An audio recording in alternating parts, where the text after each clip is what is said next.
Mr. Chair, you can go ahead and unmute yourself now. We are live on YouTube, so you can get started when you'd like. Okay, good morning, everyone. Welcome. We have an even number of members, so I will not be voting to break any ties today. Okay, so let's start off with the opening remarks. Good morning. Due to COVID-19, the Committee of Adjustment public hearings are being conducted virtually by electronic means through WebEx Webinar, an online digital platform and streamed on the Toronto City Planning YouTube channel. Participants who have registered in advance will be able to make their presentations to the committee using WebEx Webinar, which is moderated by city staff. Anyone wishing to view the hearing may watch on YouTube. Participants who have registered in advance will be connecting with their computer, tablet, smartphone, or telephone and have the option of participating via video or audio only. All participants will automatically be muted on entry. When your item is called, each participant will be unmuted by the moderator, one person at a time. We ask that you mute your devices until you are called on to speak. Those participating by video appearance will be temporarily upgraded to panelists when your item is being held. During this time, your camera will be enabled. You will only be visible during your 5-minute allotted speaking time, and at all other times, your video will be disabled and you will be reinstated as an attendee. Committee of Adjustment staff will share presentations submitted in accordance with the written submission deadline. Members of the public and applicants are not allowed to use share screen or any other panelist controls during a video appearance. The host will remove you from the panelist role if you fail to respect this instruction. Land acknowledgement. We acknowledge that the land we are meeting on is the traditional territory of many nations, including the Mississaugas of the Credit, the Anishinaabe, the Chippewa, the Haudenosaunee, and the Wendat peoples, and is now home to many diverse First Nations, Inuit, and Métis peoples. We also acknowledge that Toronto is covered by Treaty 13 with the Mississaugas of the Credit. In accordance with sections 45 and 53 of the Planning Act 1990 as amended, this meeting of the Committee of Adjustment of the City of Toronto is called to order. The Committee of Adjustment considers applications for variances from the provisions in the zoning that apply to the property, permissions to extend or alter lawful non-conforming uses, and consents to several properties to create new lots. Anyone in attendance today who wants to receive a copy of the decision of the committee on an application must submit written requests for a decision by email. Please ensure that you include your name, address, and email address because Committee of Adjustment and the Toronto Local Appeal Body, in the event of an appeal, will be sending notifications and appeal updates by email. If you do not agree with the decision of the committee rendered here today, you may be able to appeal the decision to the Toronto Local Appeal Body and in some limited circumstances the Ontario Land Tribunal.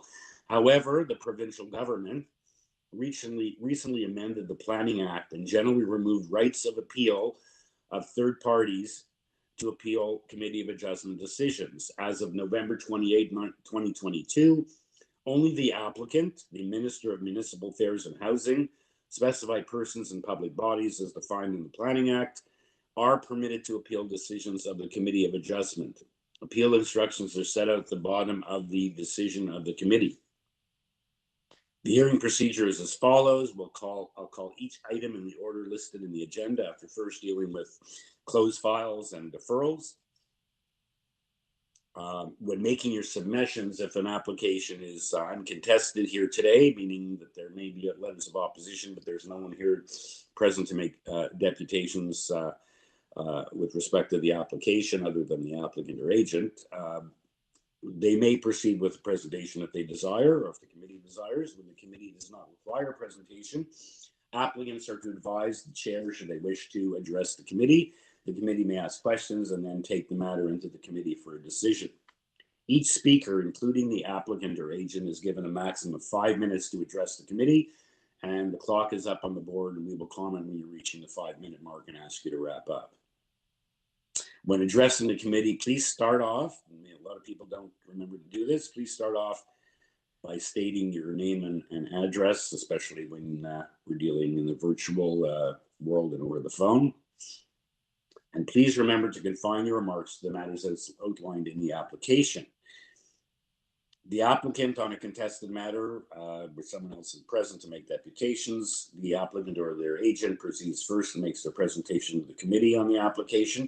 Please note that the committee may not entertain revisions made to the proposals made at the hearing today. The committee may decide to defer the application if being substantially revised in order to ensure that the revised application is accurate and all those who are entitled to notice of the application have been informed of the changes. Then individuals, either in support or opposed to the application, will be invited to speak. Committee members may ask questions of each speaker after they finish their presentations, and when all speakers are finished, the applicant or their agent has an opportunity to rebut only those issues and answer those questions raised by the speakers, not to introduce new information at that time, and that will then mark the end of the discussion, and the application is then taken into committee for a decision. So, okay, so some business items to take care of. First of all, we have the minutes of the last hearing. Requires confirmation. Can I have a motion from someone to confirm the minutes of the last meeting, please? Since I was there, I'll make that motion. Thank you, Ms. Alderson. Seconder, Mr. Palmer, right there. Thank you. All in favor? Okay, the minutes are approved. Any conflicts of interest, declarations of interest of panel or staff for the matters before us this morning? None to declare. Okay, thank you. Closed files. Madam Secretary Treasurer, I see we have an application today, item number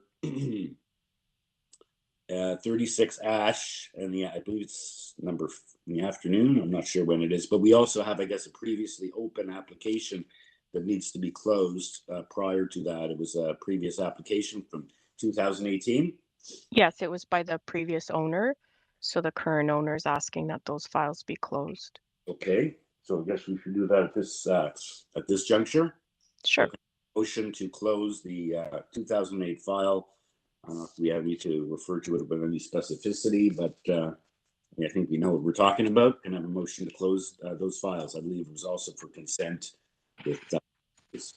I'll move to close. Do I need to specify the file numbers or just the 2018 file numbers for 36 Ash Crescent? Correct. It's I think it's listed on the agenda. Yes. Yeah, B001118, A008018, and A008118. Thank I'll you. move to close those. Okay, thank you for that motion. Seconder for that, Laura Alderson. Thank you. All in favor? Okay, those files are closed. So we can proceed with that later this afternoon, or this morning or this afternoon. Anyway, we'll come to it. Okay, deferrals. I see on our consolidated memo, we have two items on this morning's agenda that will be, looks like they're both going to be deferred. Number one is the first item, 74 the Kingsway. And I see we do not have any speakers other than the agent on that file. I saw one that came up, or two that came up, one in, we'll get to that. I believe item number 15 is also to be deferred, even though it's not on the memo. So let's start off with, I guess, item number 1, 74 the Kingsway. And yeah, it's for a detached garage in the rear yard with 5 variances. And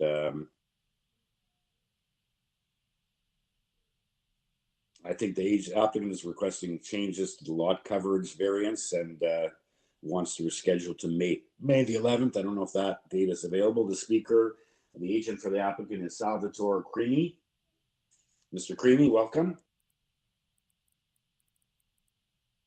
Committee members and committee adjusters and staff, Sal Creamy on the line, address 2572 Eglinton Avenue West. Yes, Mr. Chair, as you've alluded to, proposal when was first submitted didn't have an up-to-date survey. So we prepared drawings and notices against that survey, but in the interim of obtaining the zoning review, a new survey was obtained. Ultimately, the lot got smaller, and as such, The coverage variance stayed the same percentage-wise, but the numbers on the notice changed slightly.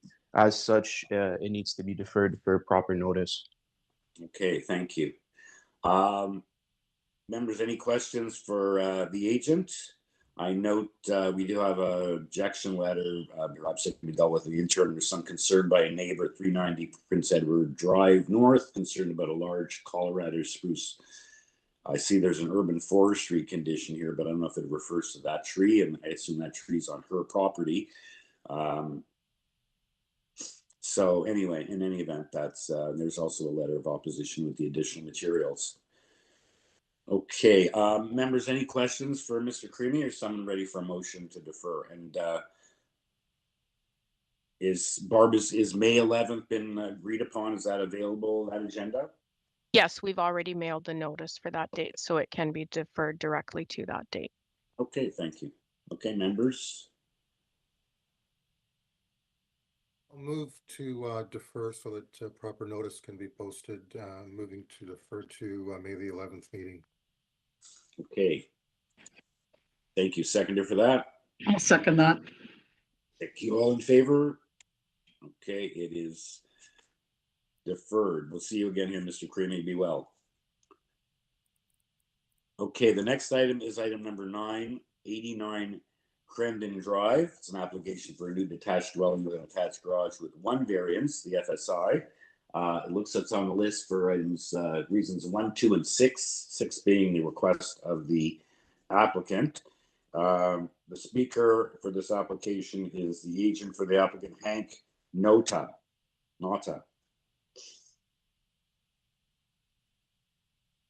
Hello, hi, my name's Hank Nata from Nata Home Designs. Address 1789 Maryville Highway, Welland, Ontario. I'm not sure if you can see me or not, or hear me. I believe you can hear me at least. I can hear you, yeah. You up on the board? Okay. I don't see you, but anyway. So could you please, this matters being there's only one variance. Is there a missing variance, or that variance has to be revised? Why are we deferring this?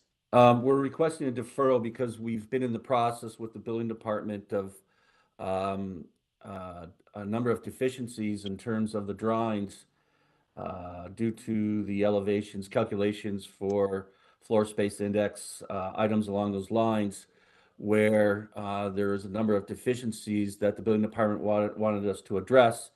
And we have addressed that at this time, but ran out of time for today's minor variance meeting. And it was the recommendation of both the building department as well as the planning department that we defer until it's been fully reviewed by the planning department and the building department, so that they will be able to officially accept it for the committee of adjustment meeting. Okay. Question from Mr. Palmer. Sir, did you see the comments from the transportation department? I have, yes, I have. Yeah. Okay, they're asking for you to revise the site plan as a condition. Are you going to be updating the site plan to address that comment? That's correct. We'll be addressing also the site plan as well as the blueprints based upon all the comments from all the departments now, having received the full planning report. And we'll be going to do a thorough due diligence process of everyone's comments from all departments. So the site plan will be revised as well as the drawings as required. Okay, thank you. You're welcome. If there's no further questions, I'll make a motion for deferral. Okay. Thank you. Seconder for that, Ms. Alderson. Thank you. All in favor? Okay, the matter is deferred. We'll see you again here, sir. Thank you very much. Okay, so that was all, but we have item number 15, 4740 Dundas Street West. In the materials, transportation had been requesting a deferral, and in the additional materials, the agent for the applicant has agreed to the transportation deferral request as an application to permit a parking deficiency for the proposed medical clinic and ancillary pharmacy. It looks like there's a deficiency of 16 spaces. So there's planning justification, whatever, but they are asking for a deferral and the applicant has agreed. So let's hear from the agent. That is, there's quite a number of people here on this application. The agent is Ania Romanowski, as well as we have, it looks like a neighbor from, 3 neighbors, 2 from Chestnut Hills Crescent and 1 from Dundas Street West, right next door, at number 44. Not sure if that's next door or 2 doors over. Mr. Chair, I can confirm And all area so- residents are present on the call at this time.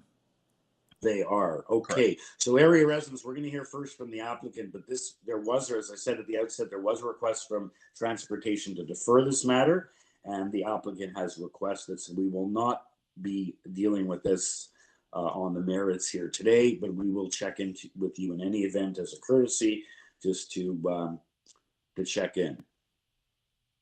And this is in order to allow the applicant to provide supporting documentation for the transportation variances. Okay, including a parking study. So, okay, so let's hear from Ania Romanowska. Hi, this is Anya Romanowska with CN Partners Architects, 720 Bathurst Street, Toronto. What? Okay.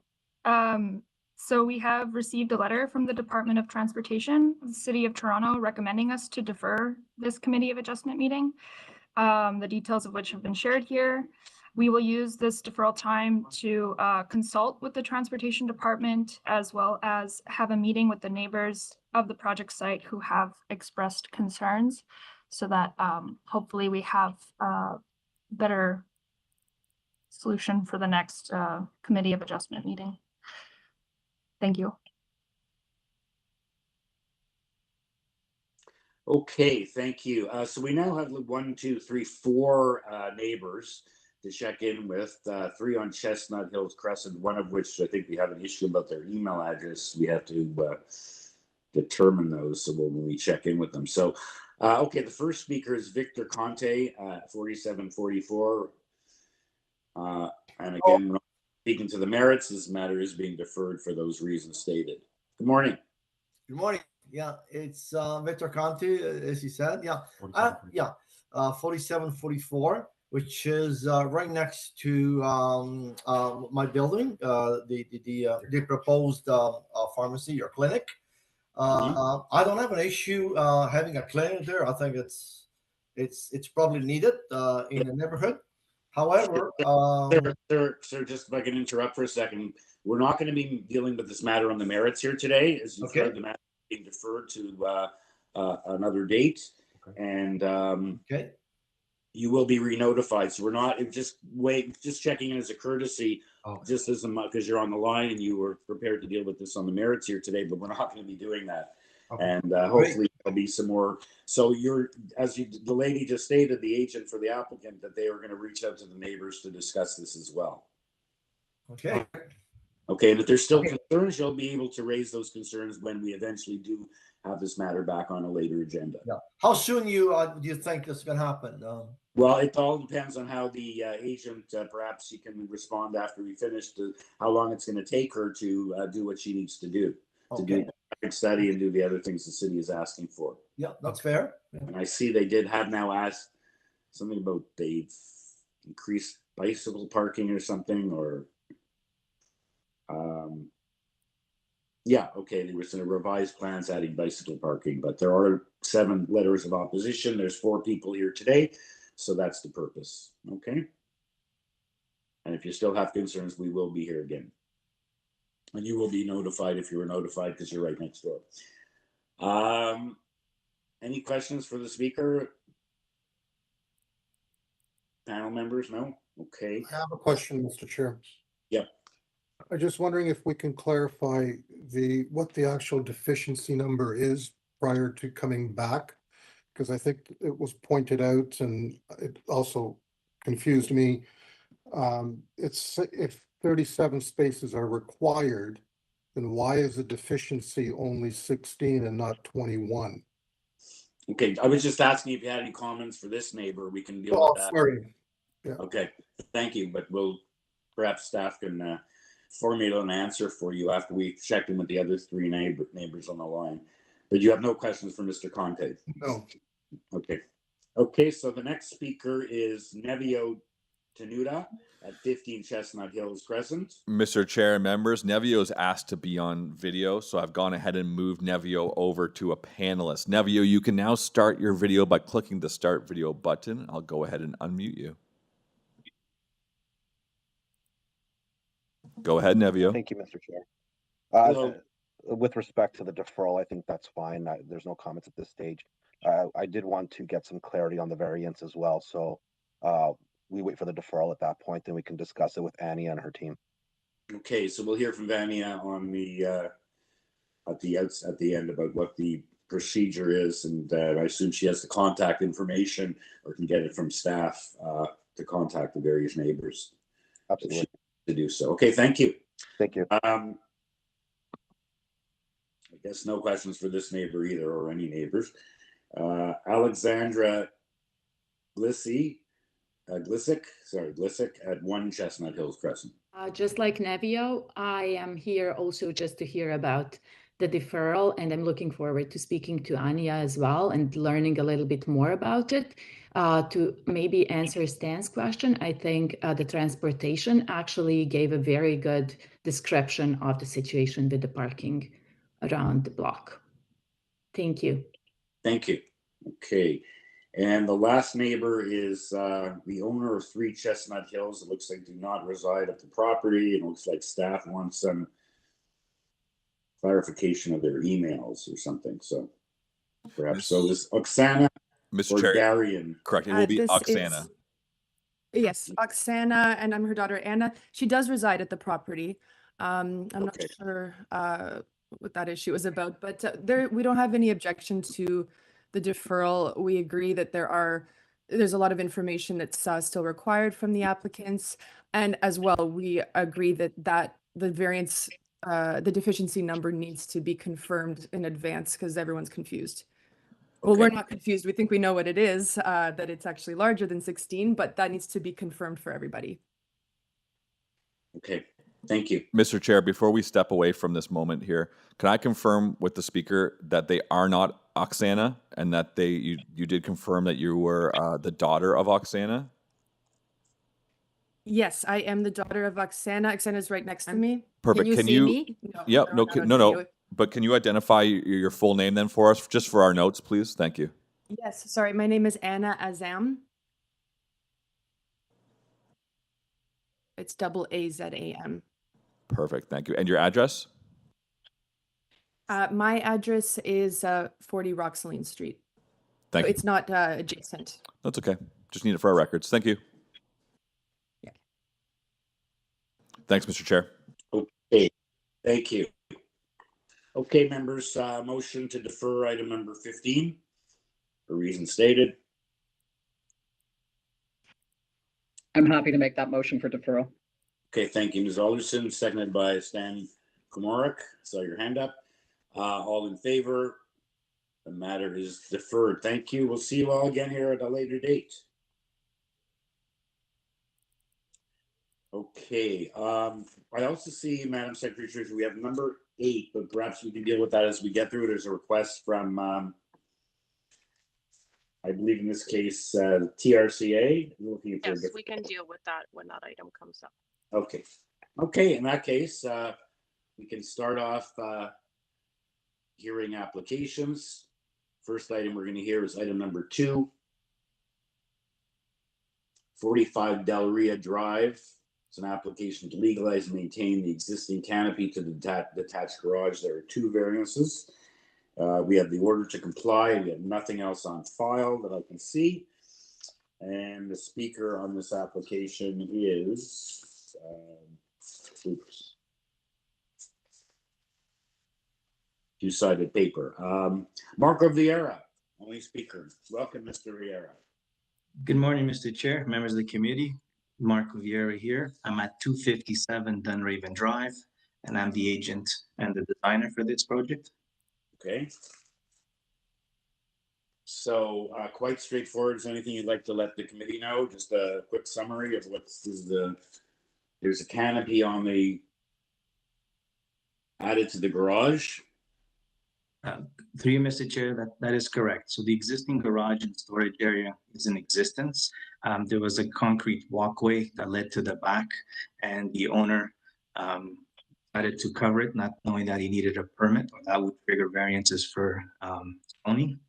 Therefore, we're here just to legalize the existing as-built 1.6 meter wide roof. Okay. Members, any questions for Mr. Vieira? Is someone ready for a motion? I'm ready for a motion if no one has any questions. I actually think it makes the garage more attractive, so I'm happy to move for approval. I believe the variances are minor in nature and meet the 4 tests. Okay, thank you. Have a seconder for that motion. Mr. Kamerick, thank you. All in favor? Unanimous. You have your approval, Mr. Vieira. Thank you. We'll see you again. Be well. Thank you. Okay. Okay, the next item is item number 315 Bethridge Drive and 18 Namco Road. It's an application to permit a waste recycling recovery operation in conjunction with the existing construction related business. A previous committee of adjustment application permitted the use for a series of 6 years. There's the one variance. And because a recycling facility is conditionally permitted as so long as it not include the recovery of asphalt and concrete, and this permitted it for asphalt and concrete, the waste recycling recovery operation to include asphalt and concrete. We have 2 speakers, Stephanie Marviva, the agent for the applicant, as well as we have a lawyer representing the neighbor at 16, the Khalid bin Al Walid Mosque. So we'll hear first from the applicant, and we can hear something about the, we do have a previous decision. We have a planning memo requesting that this be extended for 3 more years. It was 6 originally. We have 2 letters of support from, it looks like, people at the same address. We'll hear from the agent, perhaps there are other tenants of the property. It was interesting because it's on the applicant's letterhead, whether it was just a form done that way. Okay, so let's hear first from the agent. Stephanie Marviva. Good morning, Mr. Chair and members of committee. So my name is Stephanie Matviva. I'm with Glenschnar and Associates. The address for Glenschnar is 10 Kingsbridge Garden Circle in Mississauga, again, acting as the agent for the owner. Okay. If I could just have my presentation pulled up, that would be wonderful. We'll look for it now and have it up in a moment. Please continue. Thank you. All right, so the application before us is related to the lands municipally known as 15 Bethridge Road and 18 Namco Road. Collectively, the lands are located on the south side of Bethridge Road and the west side of Namco Road.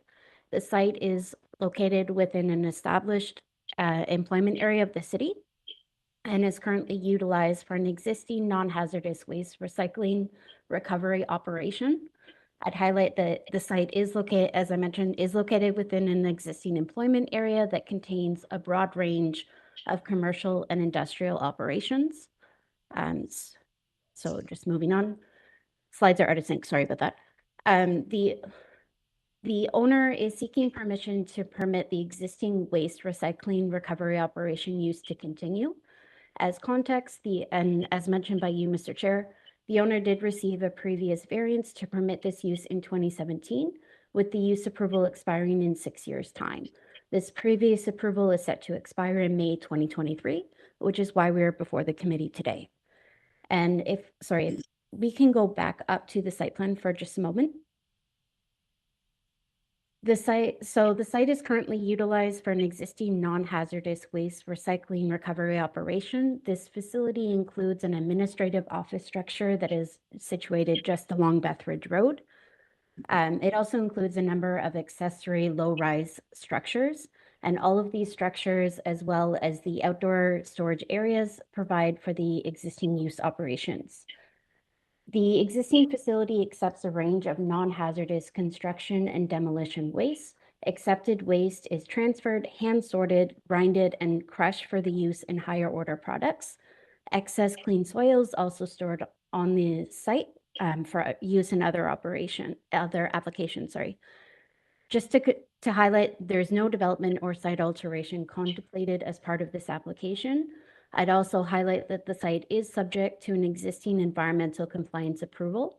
This current ECA, as it's called, was issued by the Ministry of the Environment, Conservation and Parks.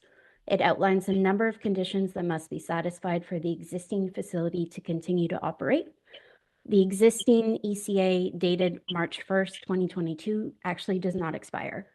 So on this note, we have reviewed the planning staff report, and in that planning staff report, I respectfully submit that there is a minor error. So the planning staff report identifies an expiration date of March 31st, 2026. That expiration date is actually related to condition 7 of the owner's ECA and is related to financial assurance. So just again, to reiterate and confirm, the ECA itself does not have an expiry date. So there's a misinterpretation in our opinion on that. Okay, so the date of March 31st, 2026. Yes. That they're saying they want to, and I was going to ask you why 3 years, it was 6 years before. Was that because there were startup costs? You're okay otherwise with the 3 years, or you want longer? It says here that the existing recycling recovery used to be permitted for 3 years, expiring March 31st, 2026. So you're saying that date, repeat what you said about the, you're saying it doesn't expire then? The ECA itself, so in the planning comments, it states that the ECA expires on that March 31st, 2026. Again, just to confirm, and I have provided the ECA to planning staff themselves. But the ECA itself does not expire. The March 31st, 2026 date is related to a review of the financial assurance. So financial assurance is an amount that the owner must provide in order to maintain the existing operation, make sure that there's sufficient cost recovery mechanisms in place. So that's where that date comes from. It has nothing to do with the ECA itself. So we would respectfully request that if an approval condition is applied, the 3-year not be respected. We'd ideally like a variance that does not expire. If an expiry date is required for a longer period than 3 years.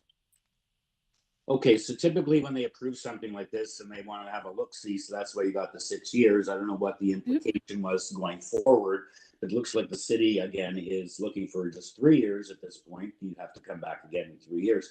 But are you saying that that date is a red herring, that there should be a different date? Because when was the current approved, not from the EC? This ECA, would you say, doesn't expire, but the permission at the committee here that was required and was approved for 6 years, when does that expire? May 25th of 2023. May 25th, 2023. Yeah. So if the committee agrees to do what community planning does, they should then make it to expire May 25th, 2026, or if they decide longer. But that's the operative day, the May date, not the March date. That's what I guess you're trying to say. I am, yeah. Okay.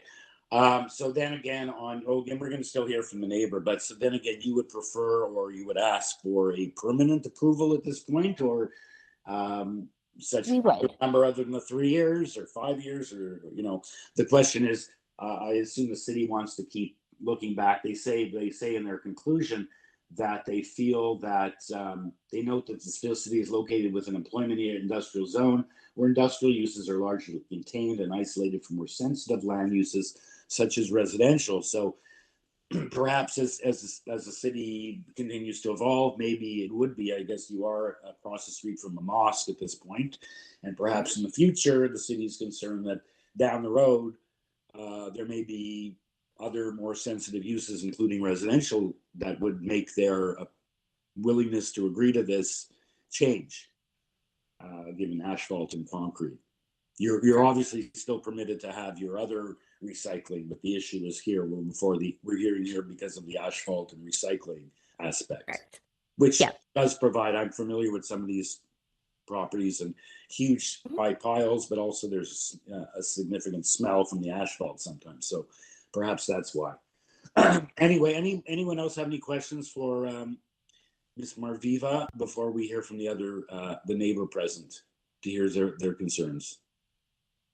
No? Okay, so in that case, we'll hear from Afolabi Lucas, lawyer representing the mosque at 16 Bethridge. Good morning, Mr. Chairman. Thank you for having me. My name is Afolabi Lucas. I'm from the law firm of Cohen Hiley, located at 1 London Place, 255 Queens Avenue, on the 11th floor in London, Ontario. As you rightly stated, we are representing the mosque, which is just across the property in question.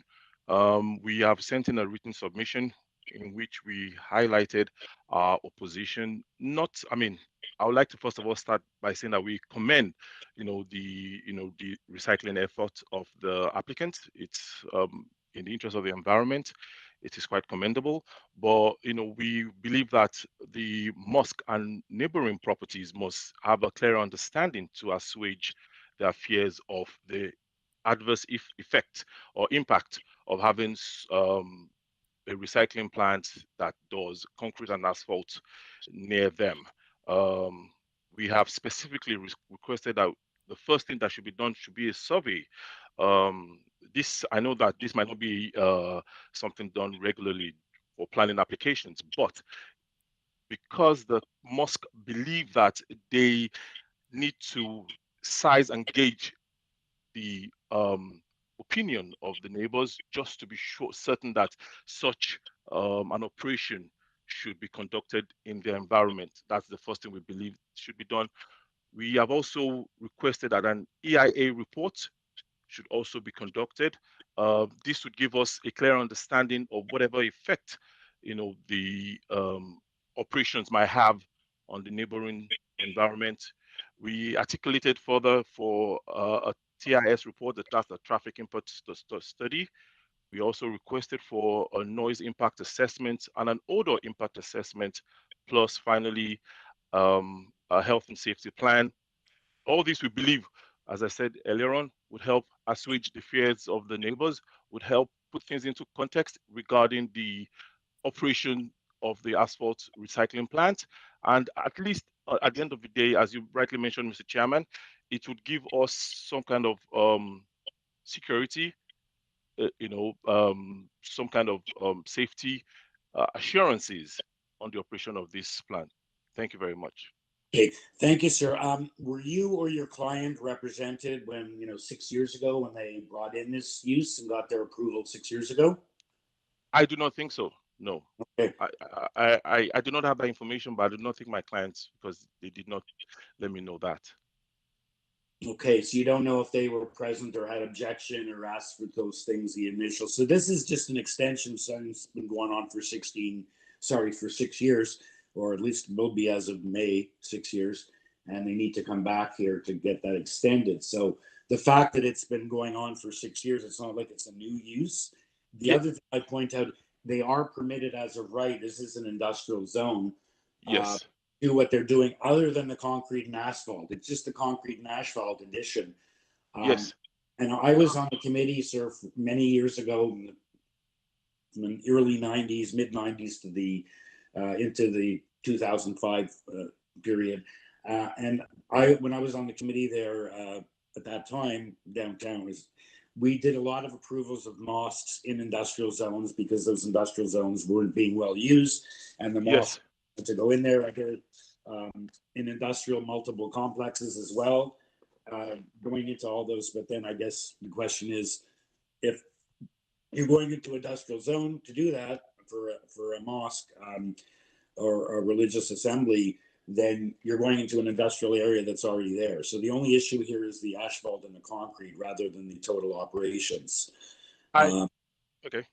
And when the city gave their approval 6 years ago, I don't know if the city's been having complaints. The city seems to be in favor of the extension. So maybe, I don't know if you and the other neighbors have complained or not, given where you are. So I just wanted to point that out, that it is an industrial zone and we are only dealing with the asphalt. So we'll hear from the applicant if they have done those things that you've requested? I don't know, you requested that in a letter or? Yes, I did. I did send in a written submission requesting for that. And just to add to what you said, our clients have actually made various complaints regarding the current use of the property. They usually have some kind of effect on the motor vehicles, on the quality of the air. Whenever the grinding of the materials, the construction materials are done. And the mosque in use is not just a religious organization, is also a social a place, a community for the members. They do have a bookstore there. They have some kind of counseling services, which runs, I think, daily as well. So it's always in use on a daily basis. It's not just on a particular day of the week. So they have these fears that if they do allow this application, there would be an aggravated, adverse effect on the quality of air, on the traffic in that neighborhood, and they just want those fears allayed. Okay, thank you. Okay, does anyone else have any questions or comments for Mr. Lucas? If not, we'll go back to the applicant for her response to what he's had to say. Okay, no questions. So let's go back to Stephanie Matviva. Thank you, Mr. Chair. So on the first point, efforts were made to reach out to the surrounding neighbors. So just for context before I reply, if I may, the letters of support were provided by neighboring businesses, not by the applicant themselves.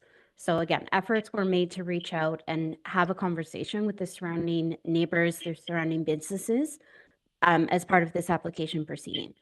In terms of the concerns about odor and noise, again, this is an existing operation that has been in existence and has operated successfully for more than 6 years.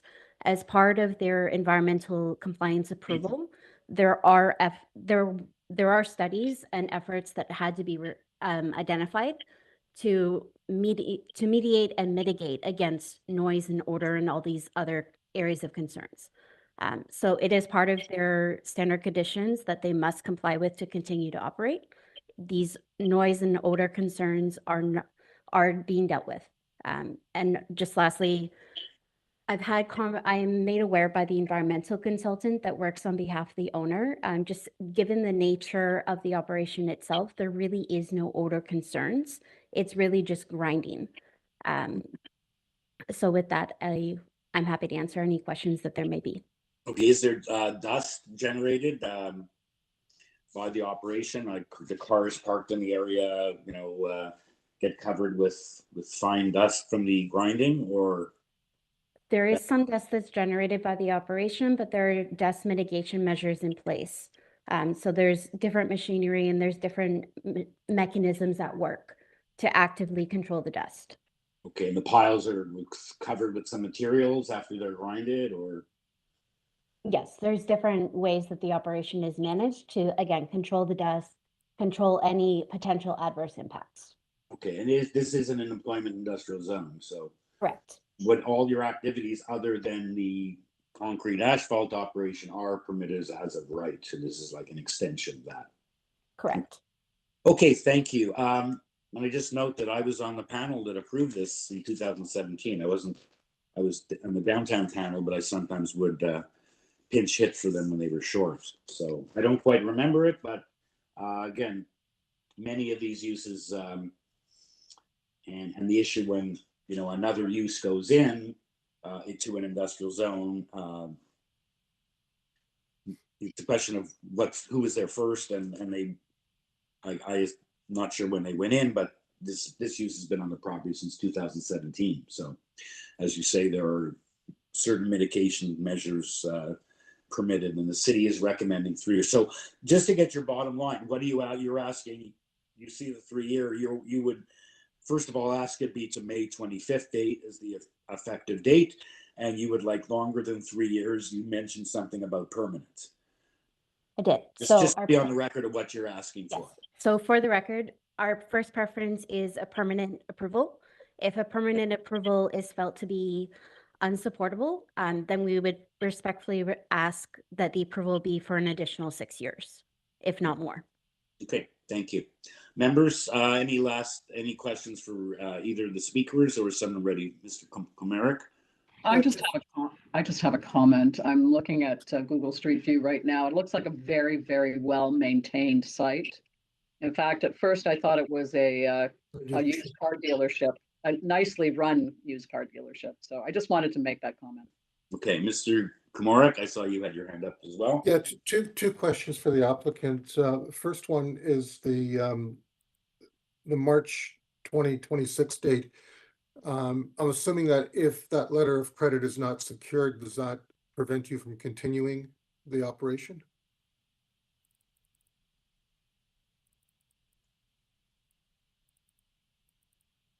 Sorry about that. Had to struggle with the mute button there. So to confirm, no, it would not be a hindrance to the operation continuing. These are just standard conditions that would have to be reviewed at the applicable time. So efforts will be made well in advance to satisfy that condition of the ECA. The May 31st, 2026 date the efforts will be made to reassess and if needed to revise the financial assurance that's provided. That's all that date really responds to. Okay. And then secondly, I'm assuming all of this recycling operation takes place, it's open air, it's not within the buildings? Correct. The recycling operation occurs to the rear of the property. So it is shielded from surrounding uses. Also, just for context, again, it is within an established residential employment area. There's a rail line that exists to the south of the property. So in a sense, it is shielded from sensitive uses. No, and also a hydro corridor, it looks like. Yes, there's many factors. I don't wish to get into the whole policy framework of it, but there are protections in place. Just wanted to get an understanding of what it is that we're approving, that's all. So I'm assuming it's between the two buildings that are to the south, that are fronting on BETHRIDGE. It really has nothing to do with the Namco Road part of the site. Correct. That's where the majority of the operation occurs, yes. Okay, thank you. Yeah, and the letters of support appear to be from, it's on the letterhead, but I think they just prepared the form for them to sign. So these are two other parties operating on the same site? Not on the same site, so they're existing municipal businesses in the surrounding area. So yes, it was prepared on the applicant's letterhead, but they are signed by neighboring businesses. So they do not occupy 15 BETHRIDGE or 18 Namco Road. So that's a bit misleading. Can you provide us with their actual addresses so we can record that in the minutes? Yes, we will. No, can you state it now for the record? I'll need to confirm with my notes. Bear with me. Okay, yeah, they submitted a letter, so they just didn't put their address down. So it was somewhat misleading. I thought they were just sharing the site, but I guess they're in the vicinity. We just don't know how close. Someone could do a Google search and find, I'm sure, their address in these two companies. But one looks like a courier. Dynavore Express looks to be like a courier company of some sort, and the other one is a heating company, I believe. Yeah, so anyway, we'll take it for what it is. If you can't provide that. Okay, members, so any other questions or someone ready to weigh in with a motion?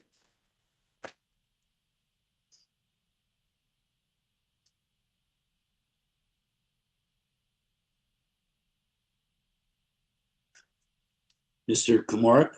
Yeah, I'm prepared to move approval. I would like to make it subject to 6 years though. 6 years? Yep, same as the previous so one. that's from May 25th, so it would be May 25th, 2029. Correct. Okay. Seconded for that motion, Mr. Palmer. Any comment? Okay. All in favor? Okay, it's unanimous. You have your approval. Thank you, Ms. Matviva, and as well to Mr. Lucas. Mr. Chair, we're just having a few issues in the room. Can we take a 5-minute break? Absolutely. Thank you. Warm up my coffee. Thank you.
Mr. Chair, it looks like we've resolved the technical issues on our end, and I think we'll have a nice, good, strong connection for the YouTube live stream now.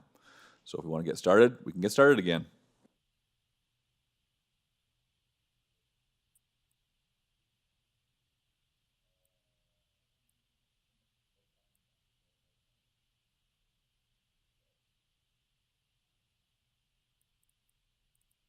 Oh, Mr. Chair, you're muted. Sorry about that. Okay, our next application is item number 4, 51 Genthorn. It's an application to construct a new second-story terrace. There's one variance, the size of the terrace. We have a letter of concern from the, looks like it's construction related from 75 Ford, which, and we don't have anything else on file on this. It's basically a second-story terrace.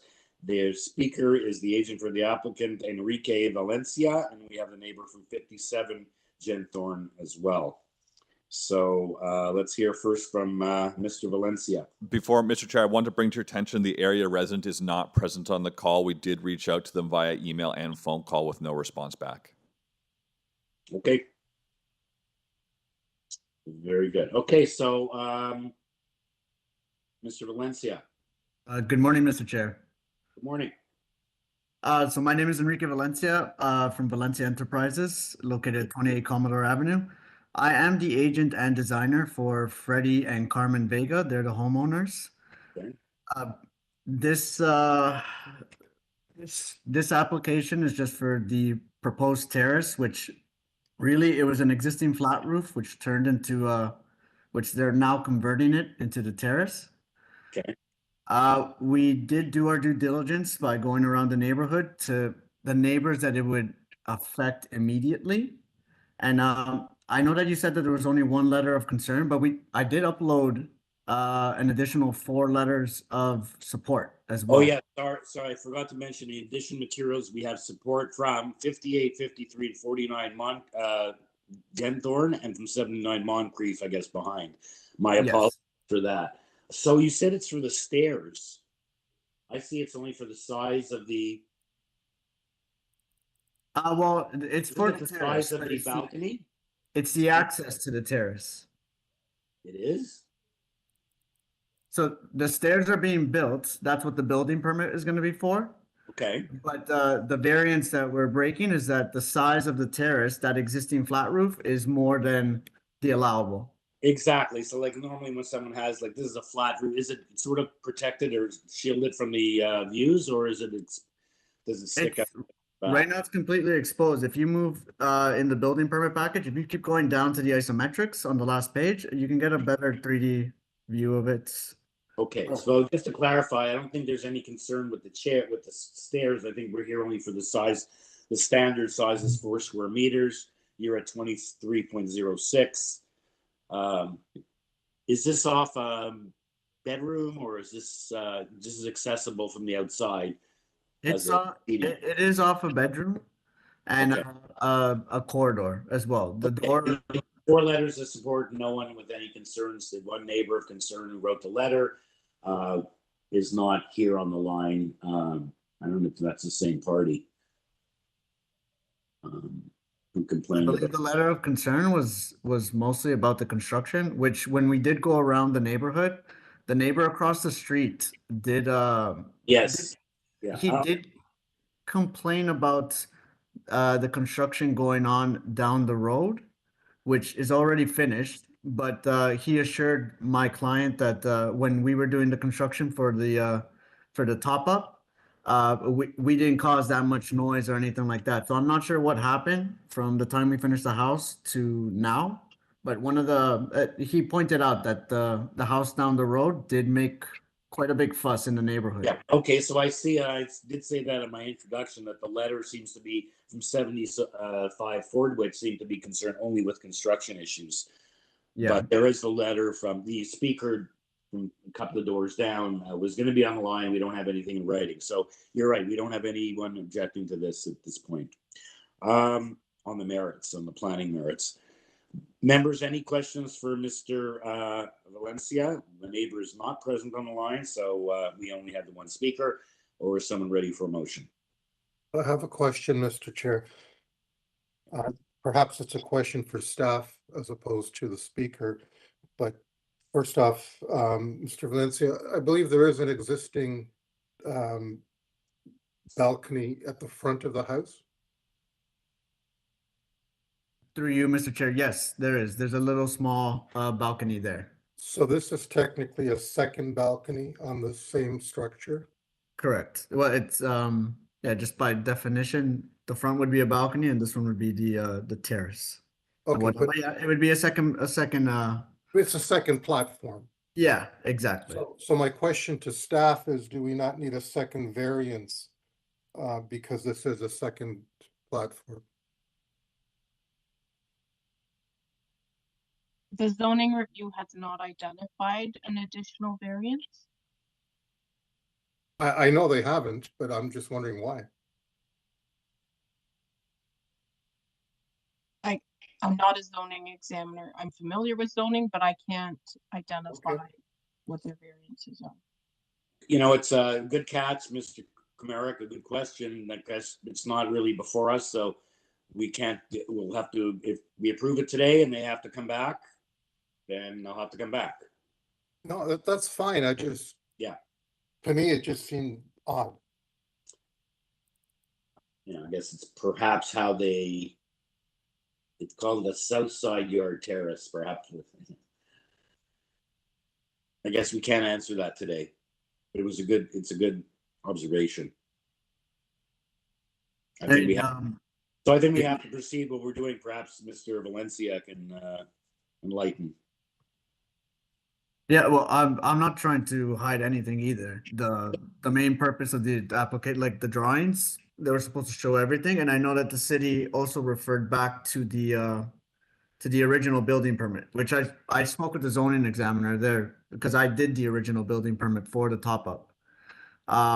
Like I said, I'm not trying to hide anything. If there is another variance that's supposed to be added, we have full transparency here. And I would have gone to the neighbors and said the same thing. But most of the neighbors' reaction when it came to this was, oh, well, yeah, no, I have no issue with it. And I thought maybe even privacy or anything like that would have come up, but not necessarily, because even from the top up, you can still see towards the residing neighbors. And as an overall, the whole neighborhood is developing. There used to be those split back bungalows with a carport. And now you're starting to see the second story additions pop up, and everybody's more or less doing different things. And still having to come through committee to get it approved. Which the first house was an as of right also. Yeah, I don't really have a problem with it at all. I think it's, you know, given the exposure, you're really facing the street as opposed to facing other neighbors. But I really don't see it. I didn't see it noted in your drawings. I only caught it through Google.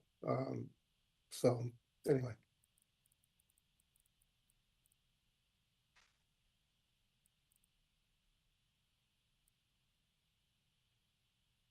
Okay, I guess so. All I suggest is, Madam Secretary Treasurer, perhaps you agree with me. Have to just proceed on what we have before us at this point. If what Mr. Comeric said is correct and it's not shown on the plans, that's why the zoning examiner would not have identified a potentially missing variance. Okay, well, be aware of it. So the applicant is taking responsibility for not accurately reflecting what is on site. Okay, exactly. So we have to proceed with what's before us.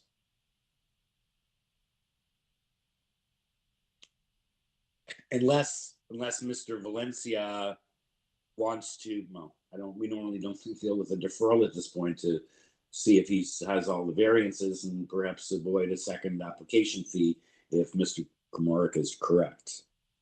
And the fact that staff mentioned that, you know, they wouldn't have caught it if it didn't show on the plan. So I know we've spent a little bit of time on this now, about 10 minutes, but based on that comment, perhaps let's go back to Mr. Valencia, give him the opportunity if he wants to defer at this point.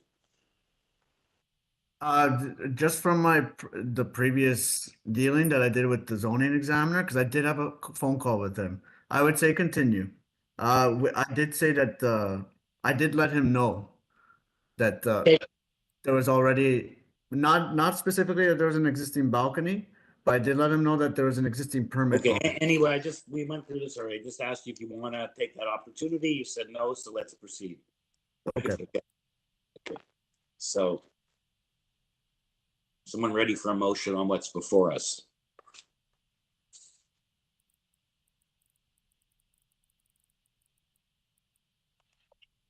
On what's before us, I'm ready to make a recommendation for approval. The application meets the 4 tests in the Planning Act for a minor variance, and there are no conditions. Okay. I'm happy to second that based on the fact that the balcony is on the front of the building and the terrace is not on the front of the building. Okay. All in favor? Okay, unanimous. You have your approval. Thank you, Mr. Valencia. Have a good day. Next application is item number 5, 92 George Street. It's an application to legalize and maintain the existing driveway. A previous application approved variances regarding side yard setbacks and parking space location. All we have is an order to comply and the previous decision from July 18, I think 2018. Can't read my notes, but anyway, and that's all we have. The speaker is the homeowner, Robert Fraser, as well as we have the neighbor, subject to Adam's clarification, the neighbor at 90 George on the line right next door. Mr. Chair, I can confirm the area resident is present on the call at this time. Okay, thank you. Okay, so, and in the additional materials, we did receive from transportation a memo including 3 conditions of approval, and that's all we have. So let's hear from Mr. Fraser, the homeowner. Hi there, Rob Fraser, homeowner of 92 George Street. Just submitting for a parking pad to the side of the driveway space. When creating the driveway, I took the word of the landscaper. The landscaper said I could sort of make it what size I wanted, and I found out through the revision that that wasn't the case. He just pointed to other properties just up the road that had sort of the same driveway setup. And now here I am. Okay. Members, any questions for Mr. Fraser before we hear from the neighbor? Okay, so the neighbor is Dorette Lind at 90 right next door. Yes, I'm here. Hello. I'm here. Is this Dorette? Are you appearing on video or no? It says only audio. Mr. Chair, members, Dorette is a call-in user. Go ahead, Dorette Lind. Go ahead. Can you hear? I'm here. Yes, we can hear you. Me? Yes, we can. Yes. I'm wondering, could you clarify which side is the homeowner over on? Is it over on the grass side, or is it over on near the wall, my side? So the contention here is that the neighbor has gone over on his driveway. I'm asking, where did he go over? On the grass side, on the soft side, or did he go over on the side leading to my property, to 90 George? Okay, can you let you how it goes is you say what you have to say and then he will answer. It's not like back and forth. So is that you just want to know where it is located, if it's adjacent on your side or not? Right? Yes, because I don't want my wall to be compromised or broken or in any way touched. I'm just wondering, which side is it that he went over on? The grass side, the soft side? Okay, it's already. Do you live there, man? I see someone. Do I live there? Sorry. Do I live there? It's already built, right? It's already built. So do you see what side you're on? You know, you can see where he put the where he has the driveway. Anyway, we'll let him answer. You're at number 90, which is trying to look at a location map. You're to the facing the front. You're on the left. I don't see an arrow here showing the direction of north, but we'll let him respond to that. Okay, but are you going to want to say anything after you find that out? Because you only get one chance to speak. So perhaps Mr. Fraser will answer that question for you. Mr. Fraser? One moment, Mr. Chair. I'll bring Mr. Fraser back up. Yeah. Go ahead, Robert. No, the driveway is not changing from what's already been laid. So the driveway has the variance requested is for the soft side, as you describe it, Durrett, of the property, and it's to the north of my house. It's not going to impact your wall. There's no physical changes that are being made. The driveway is there. It's already been built. So I'm not asking for anything net new here. Okay, so it shows that now we have the little map up showing that where 90 is. So the garage is sort of, the driveway is on the right side or not on the left side? Or Yeah, direct house, if we're looking at this photo right now, is to our left. Yeah. Okay, Yeah. so it is on the side of so it's the right side. So where it jogs out on the right hand side is where the variance would be. It's not encroaching back onto Durette's side. It would be onto my side towards the other neighbor. Okay, thank you for clarifying that for your neighbor. No problem. I assume she hasn't spoken to you about this otherwise since receiving the application or doing work from the landscaper. Okay. No. Okay. So, Durrett, do you have any other, now that your neighbor, Mr. Fraser, has clarified that, do you have any other questions or concerns? Not at this time, as long as no changes are going to be made to what is there already. It's already built. I just thought maybe they were going to come over. Oh, no. Yeah, it's legalized and maintained, so it's already there. Whatever he's applied for is already currently shown. Oh. That's all that's done, nothing further. Okay, thank you. Members, any questions then, either for Mr. Fraser or Ms. Loon next door, or some promotion? I just have a quick question. In the original application and previous decision, it was an application for an addition. Was this a new build, a complete new build? Because when I'm looking at Street View from 2019, it looks like there's maybe a half a wall there left. I'm just wondering, it was applied for as an addition, but it looks like it probably was a new build. Can you answer that question? Yeah, no, so it was an addition that we did between the builder and the I guess the inspector. There was walls that were remaining that was part of the build, which made it still an addition. Because it's basically a few bricks is what I'm looking at.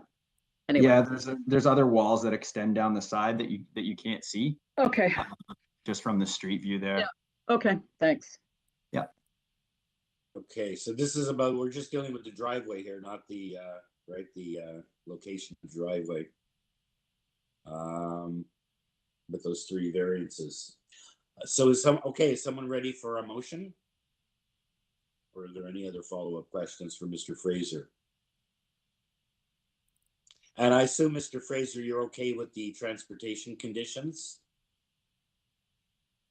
Sorry, what are the transportation conditions? Conditions. We, in our additional material package received just yesterday, I note that there was a memo from transportation. The department is often late. I don't know if you've seen that. It's up on the board now. There are 3 conditions of approval: 1A and B, 2A, B, and C, and A, B, and C, and numbers 3. So this is the first time seeing it. Third time, yeah. So revised site plan drawing. I think that that was already submitted. No, did my architect submit that? Again, I don't, but would you like us to perhaps stand this down while you review that? Because we can't take time to go through this, these three conditions with you at this point during a hearing. So if you'd like us to be comfortable, because I assume the committee is going to impose this as conditions unless they're advised otherwise. If something is already done, it's already done. But if there's anything there that is objectionable, and since you have not seen this, and we just saw it yesterday afternoon for the first time, it was provided to us. Would you like us to hold this down and come back just once you've had a chance to review that, or would you like us to proceed? Proceed would be that I would need to provide these things to you guys, correct? Yeah, the transportation, you know. Transportation, okay. It's the satisfaction of transportation services. So it's a transportation condition, not a committee of adjustment decision or a planning condition. So you'd have to deal with satisfied transportation services on those three matters. Okay, yeah, can you, how do I get back on to the call? Do I need to wait till the end? Well, we'll speak to Adam, we'll liaise when perhaps after we've done the next application or two, we can come back on the line briefly and wrap it up if you'd like the chance to read through that carefully. Yeah, I would. Okay, so with everyone's permission, I suggest we stand this down. Is that acceptable, staff members? Give Mr. Fraser that opportunity. Okay, yeah, and then I'll just hop back on the line after this next one. Yep. Okay, thank you so much. Adam will help you. Okay. Members, is that fine with everyone? Okay. Okay, so let's move on then to item number 6, 86 Willingdon Boulevard. It's an application to alter the existing front parking pad by converting a walkway to a parking area and to facilitate a new curb cut. There are 2 variances. The agent, we only have one speaker, David Eagleman, agent for the applicant. And on this application, we have the previous decision from 2010, 2 sets of supporting materials with photos and precedents. Transportation has no objection. We have 5 very faint letters of support from various neighbors, including 88 next door, 85, 89, 96, and 82. Okay. Mr. Eagleman. Mr. Chair and members, David has asked to have his video on, so I'm going to go ahead and make him a panelist now. David, you're now a panelist, so you can go ahead and start your video by clicking the Start Video button, and I'll go ahead and unmute you. Thank you. Good morning, Sir Chair and committee members. Thank you for listening to me this morning. I don't think a full presentation is necessary unless the committee would like one, but I'll just note that Transportation Services has expressed no concerns. As you mentioned, Mr. Chair, we have obtained signatures in support of the application. I'm not aware of any neighbors in objection, and it is a fairly straightforward application. There is really no change to the existing condition other than widening the curb cut.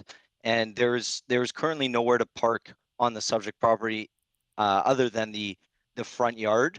And there are existing front yard parking pads located throughout the neighborhood, as I've demonstrated with my submitted photos, as well as I can walk through some decisions in the area as well if necessary. But that is all, Sir Chair. So I'm of the opinion that this proposal meets the 4 tests. Okay, thank you, Mr. Eagleman. Any questions for Mr. Eagleman? Is someone ready for a motion? I have a quick question. Has this already been done? Yes, Member Komorek, through you, Mr. Chair. It has already been done, but what essentially has been done at this point is really just a curb cut to extend the curb cut to match what was really an existing walkway. So the necessary permits required to ensure that curb cut is legalized and up to the city standard will be required, and it is the owner's intention to obviously go through that process. So there's no widening beyond what exists right now in terms of the landscape.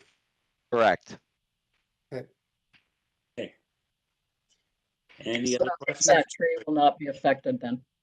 The tree that exists currently? Through you, Mr. Chair, that is my understanding, although I'll just qualify that by saying I'm not an arborist. And I'll just also note that Urban Forestry hasn't provided any comments on this application. That's correct.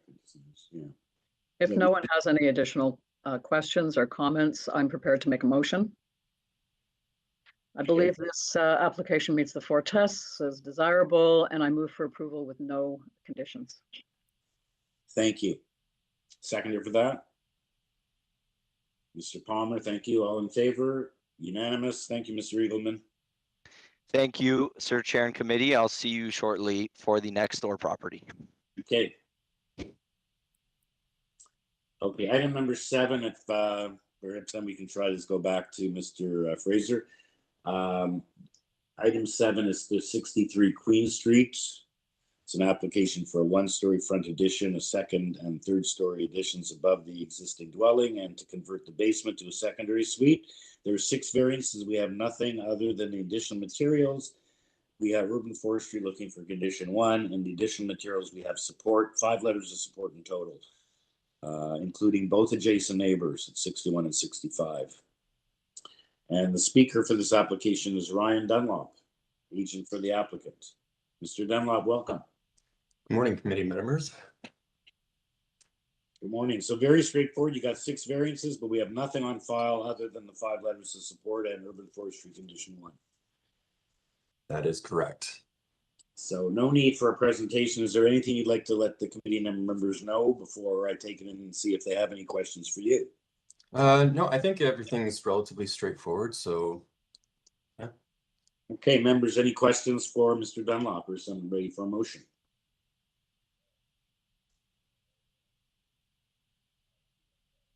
I'm good to go with the motion, Mr. Chair. I believe the application meets the 4 tests and is desirable.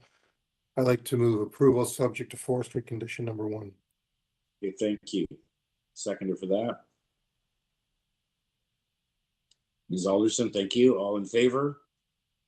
Okay, you have unanimous approval. Thank you, Mr. Dunlop. Thank you all. Okay. Item number 8, 6 Ridge Valley Crescent, an application to construct a 2-story front addition, a 2-story rear addition, a new covered front porch, and to extend the existing attached garage. There are 9 variances. We have Urban Forestry looking for condition 2. Planning has a report for information. We have an arborist report. Transportation has no objection, pointing out RNFP has no condition.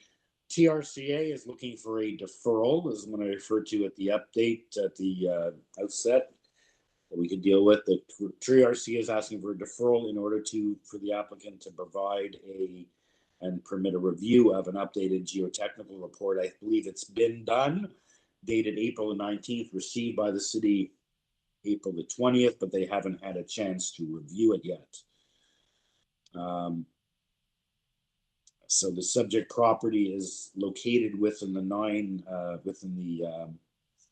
remnant slope feature associated with the Humber River. So let's hear from the applicant on the request for a deferral from TRCA. Neil Risavi is the owner of the property, and he is also acting as agent for himself. Mr. Chair and members, we had a last-minute change in agent.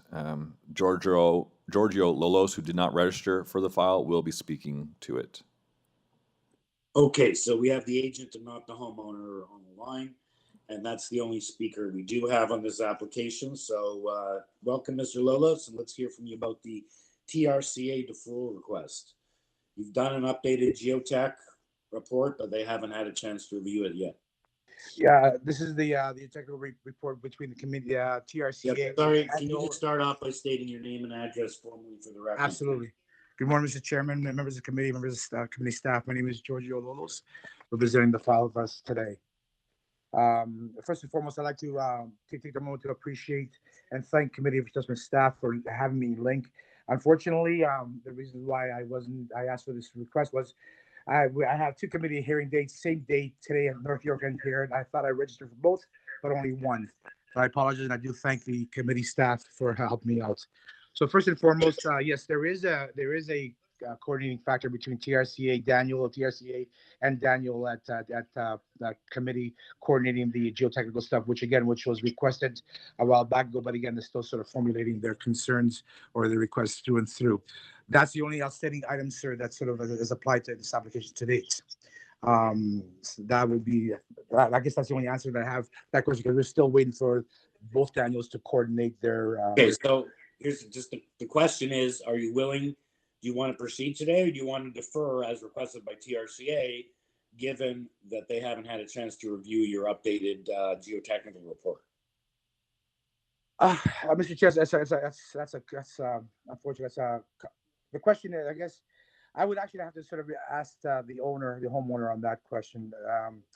It's actually his decision. I mean, can I possibly take a moment and circle back, and after our conversation with the homeowner, perhaps put it aside for the next application and come back to it and have an answer? Okay, I don't have a problem doing that, but I'm saying you knew about this, so that they had requested that, or as a matter of fact, Mr. Chairman, we did, but we thought it would be settled in time. We thought that it's an existing condition.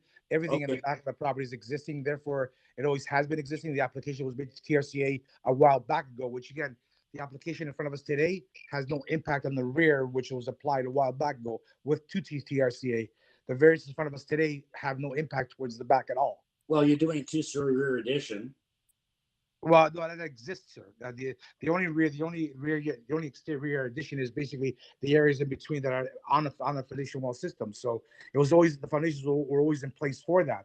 So again, anyway, please go check with your client then, and let us absolutely go on to the next. Perhaps item about number 5. Adam, is Mr. Fraser ready to proceed? Let's go Mr. back to Chair, Mr. I haven't Fraser. heard directly from Mr. Fraser on if they are or not ready to proceed, but we can go back to them. One moment. Okay. Yeah, no, I'm ready to proceed. So I've read through it. I would rather just make the size of the driveway match the curb than destroy the curb and relay the curb and get permits to do that. I don't know if that's an option for what I can do is change the driveway to align with the curb rather than redesign the curb to align with the driveway. It's easier for me to remove interlock than it is for me to tear up a sidewalk and potentially a street and lay more concrete. Okay, if you had any discussions with, you obviously haven't had any discussions with transportation. No, that was the first I had seen that when you brought it up on screen. Okay. So you do have some problems with what they're suggesting in there. Well, yeah, they're asking me to essentially align the driveway, which is slightly bigger, with the size of the curb. And I would rather align where it meets up with the curb here with the driveway instead, right? So would that affect the variances at all, or no? Or perhaps doing what they want would affect the variances before us? Or is that not the case? My variance request to you would just be that the driveway would then become smaller at the part that it would hit the road, is how I'm trying to understand, I guess, the wording in the letter that you presented me with from transportation suggests that the curb needs to match the driveway's edge, right? So. Okay.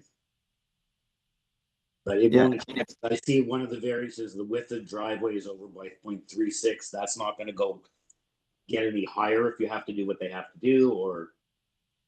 And members, any questions for Mr. Fraser based on that? The percentage landscaping, it talks about the existing condition. So the existing is what you're trying, you went forward on.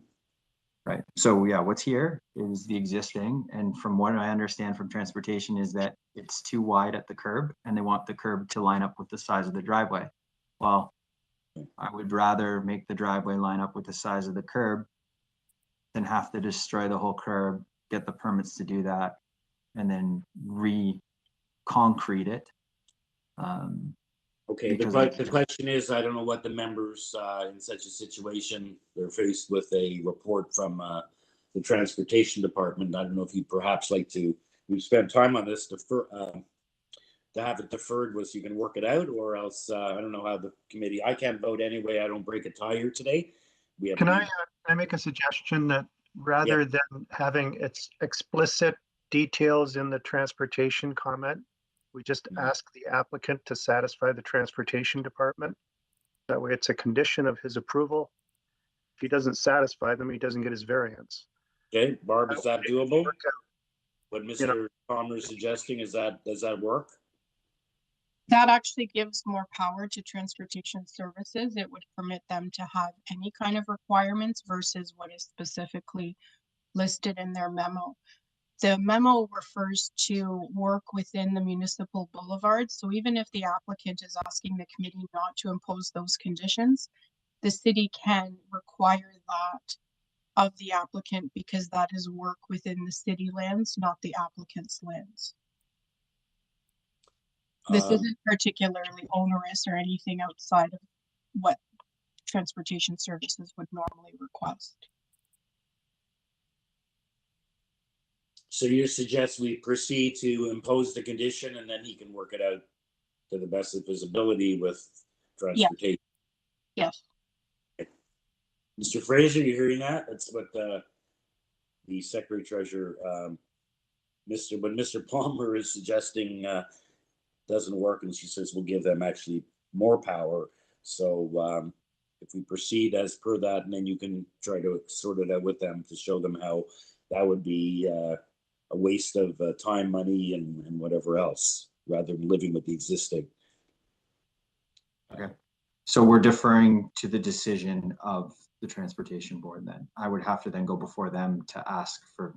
Well, you will deal with that condition as written, what we all just saw yesterday, would be imposed, and then you can work with them on that to try to get them to see it from your point of view as being a preferable situation. Okay, yeah. Okay, so members, someone ready to make a motion? Can I sorry, get a copy of that as well? Am I allowed to ask for that? The information center would be up, but I'm sure you can get a copy of that transportation memo from staff after the meeting. Great. Or by checking on the OIC. AIC. Okay, so members, motion. Yeah, I'm gonna do a motion. I just one last comment. So, I mean, if you don't widen the city boulevard, they're not gonna ask you to change the curbs. I don't think it's gonna be an issue. So anyway, I would like to move approval, and we'll leave the 3 transportation conditions as part of that approval. Okay, thank you. I don't think there are any other conditions. No, nothing with urban forestry.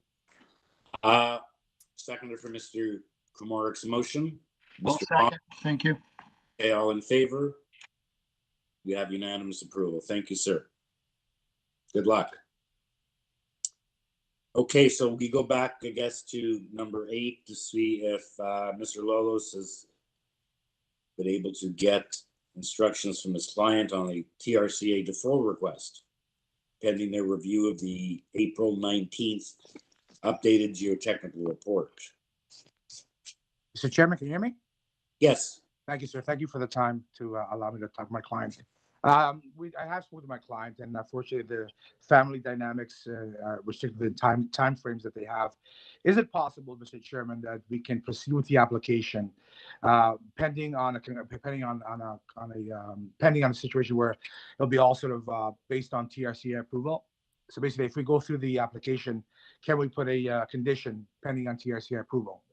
Because with all due respect, Mr. Chairman, everything within this area is within TRCA approvals. I mean, it's said within the regulations. Okay. And what we're asking for, I think, is minimum in nature. But again, unfortunately, given that situation, the family dynamics, family needs, and timelines that would take to go back to committee, sir, if we can possibly hear the application and again, put a condition in place. Okay, so you're suggesting we proceed and we make it conditional based on TRCA. being satisfied with the updated you've read the report. I guess you Correct, sir. report. Satisfactory You with don't feel there should be any issue. So, Madam Secretary Treasurer, is that possible for us to proceed that way this morning? They do point out, I believe that they point out that the FSI would be 0.22, well below the 0.45 allowed if it was measured to the stable top of bank, but since that's TRC regulated property, it comes in at a higher FSI. Yes. That's in the planning report for information.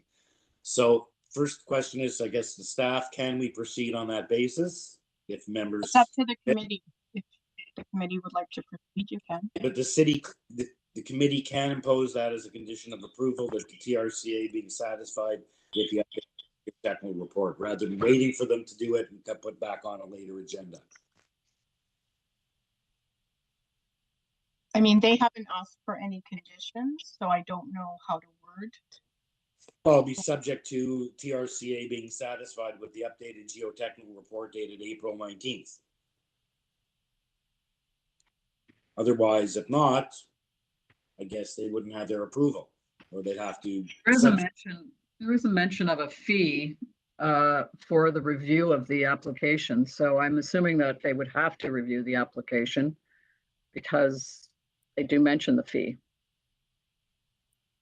Well, I assume either he has already paid the fee or will have to pay the fee. But the question is, they want to review the geotechnical report. And the applicant is saying, well, if we wait for that and I have a delay, it's going to delay our construction project accordingly. Well, maybe that's a question for the applicant. Have you already paid the TRCA fee? To the chair, yes, I believe all applications have been paid accordingly to expedite the applications and permits accordingly. So the issue is, either we defer, subject to TRCA's request, or as the applicant has requested, we grant approval, assuming someone's in favor of the application, subject to TRCA satisfaction. If I can just weigh in, my experience is that regardless of whether we make it a condition or not, TRCA approval is required in a permit from them. So it doesn't matter whether we make it a condition or not. We can grant the variance if TRCA doesn't go along with it on the lands affected by the TRCA. He can't do that portion of the building. That's right. Yeah. Okay, so I hear from that, then you would be okay giving approval on that basis? I don't think we need to make it a condition. Okay. I don't think you can get a building permit without a permit from the TRCA. Okay, so the question is why they're looking for a deferral if they know that. I think a lot of the conservation authorities right now aren't sure what their mandate is. Okay. Okay, so having said that, any further questions, or is someone ready for a motion?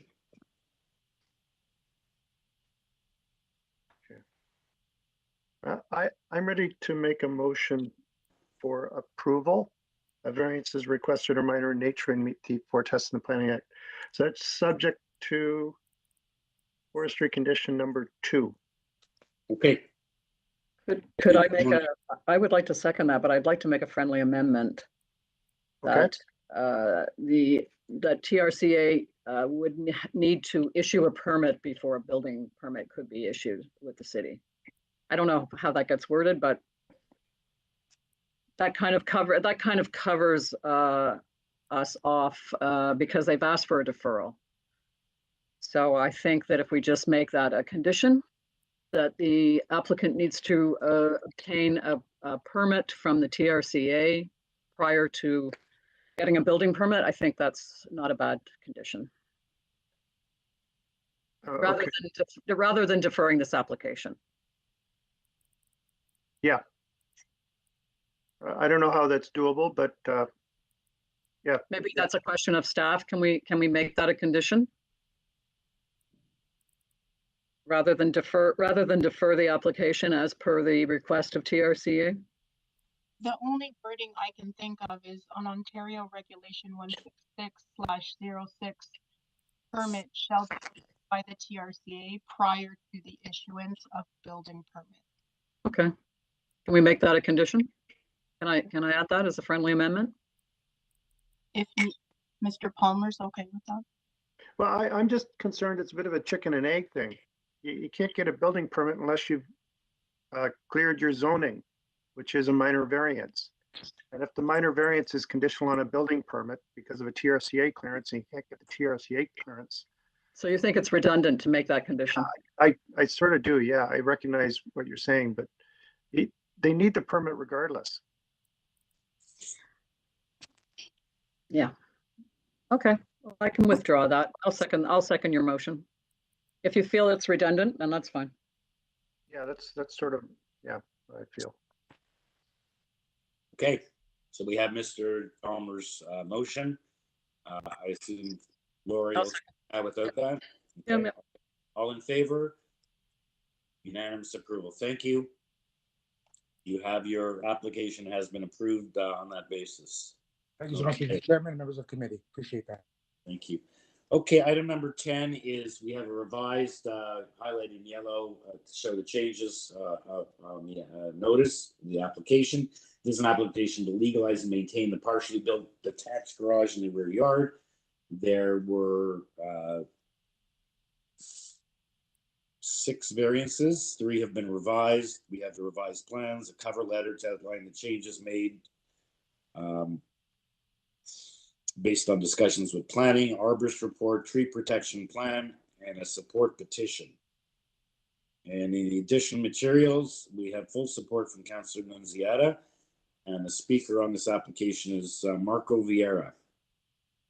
127th Street.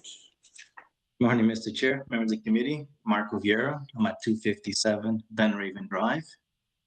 I can go over the application in terms of summarizing it if you like, or if you have any questions. Yeah, you're the only speaker. Doesn't seem to be anyone with any concern with this. And you've made couple of changes after speaking with community planning. You assume they're still satisfied? Right. Based on that? Yeah, we've compromised on lowering the overall proposal of the detached garage. We've also made reductions to the driveway width, along with introducing permeable pavers from the back of the existing house extending to the new garage. And as a result of reducing the driveway, we also increased ever slightly, but the soft landscaping is now a little bit larger. With the permeable pavers, we believe that will allow more water to permeate the soil and reduce runoff. And given that the client has met with a lot of the area residents, it's been a long battle. It's been 4 to 5 years that this process began with the legalizing garage. I believe the variances proposed in this case are minor. They meet the 4 tests, and I ask the committee to approve the revised. Hey, Mr. Vieira, I see you also submitted a petition in support on this, and yeah, there's a tree protection plan, an arborist report. There doesn't seem to be an urban forestry condition. No, there are not. Okay. Members, any questions for Mr. Vieira or someone ready for a motion? I don't have any questions and I'm ready for a motion. Just wanted to say you had me at permeable pavers. Thank you. I move for approval with no conditions. I believe this is a minor in nature application. Thank you, Ms. Alderson. Seconder for Ms. Alderson's motion. Mr. Komorik, thank you. All in favor? Unanimous approval. Committee members, thank you. Thank you. Okay, item number 11 then is the next one. This is to construct a new detached dwelling with an attached garage and to convert an existing garage in the rear yard into a 2-story garden suite. We have a revised notice for the application highlighted to show changes. So there were, we have urban forestry living conditions 1 and 2. We have the revised plans and waiver cover letter. Planning has a condition of approval. They want it constructed as illustrated as a result. It relates to the roof design of the garden suite, of the proposed garden suite. Transportation has no concerns. There were 9 variances. There are now 8, and 4 of those have been revised. And the speaker on this application is David Eagleman. As well, we have a neighbor at 81 on the line, subject to Adam's verification. And that's that. Mr. Chair and members, the area resident is present on the call at this time. I'd also Okay, like to so note let's- that David wants to be on video for this. So David, I've made you a panelist and I'm going to go ahead and unmute you. You can now start your video if you'd like. Thank you for that. Good morning again, Sir Chair and committee members. I don't believe I stated this in my earlier application, but my name is David Eagleman, Senior Planner at Design Plan Services, 900 the East Mall Suite 300. Okay. And through you, Mr. Chair, I intended on sort of doing a similar, very brief presentation on this application because it was similar to the last in that I was not aware of any concerns from the neighbors, as well as I have no concerns with any of the recommended conditions from forestry or planning staff.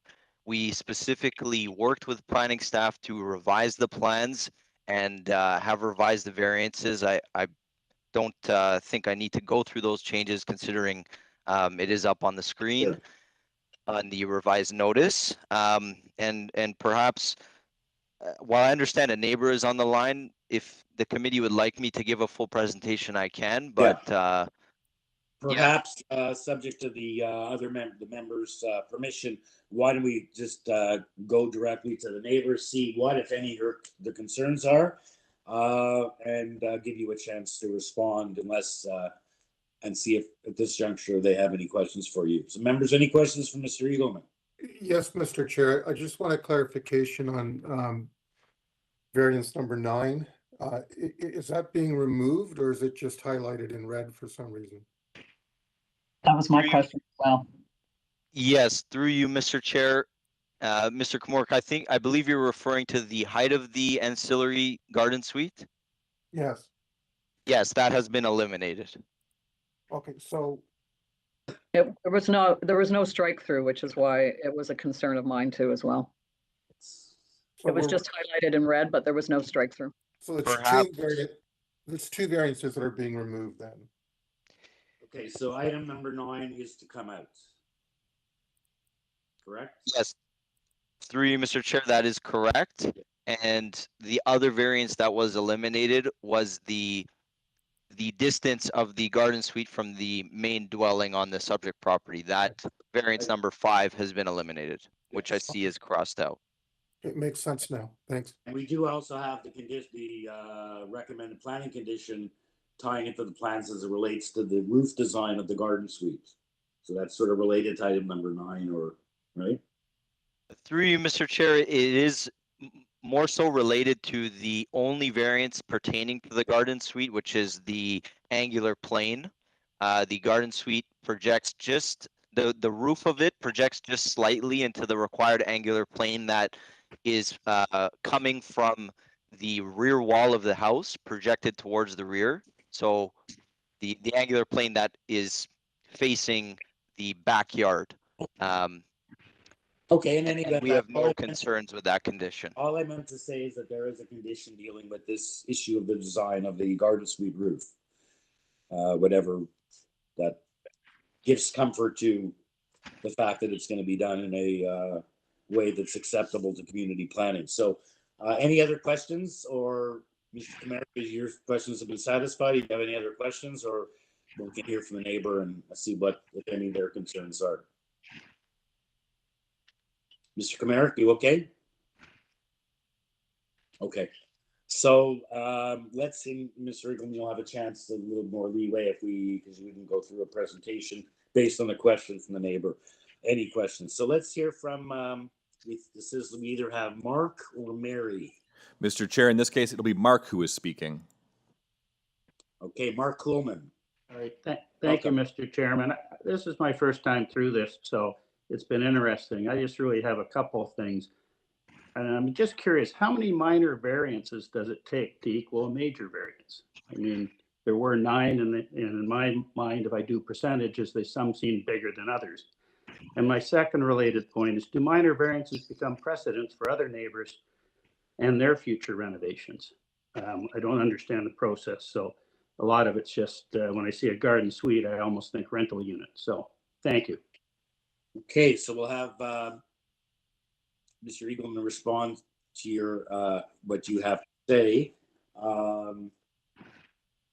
You know, we don't deal on the issue of the numbers in terms of precedent. Every application is dealt with on its own merits. However, you know, agents do come and show the committee previous decisions in support of whatever they're looking to do.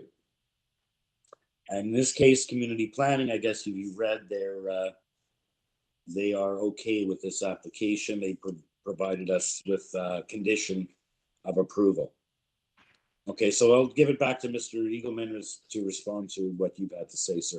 Unless would you like to, because this is not a one, would you like anything else you'd like to say before we do that? It's not a go, it's not, you said it's the only first time you've been watching other applications. We only go to you the one time. So if you'd like anything else you'd like to say, depending on those answers that you received from Mr. Eagleman. Anyway, thank you. I forgot to say Mark Coleman, 81 Willingdon. Okay, thank you, sir. Okay, Mr. Eagleman, if you can please respond to the general questions from the neighbor.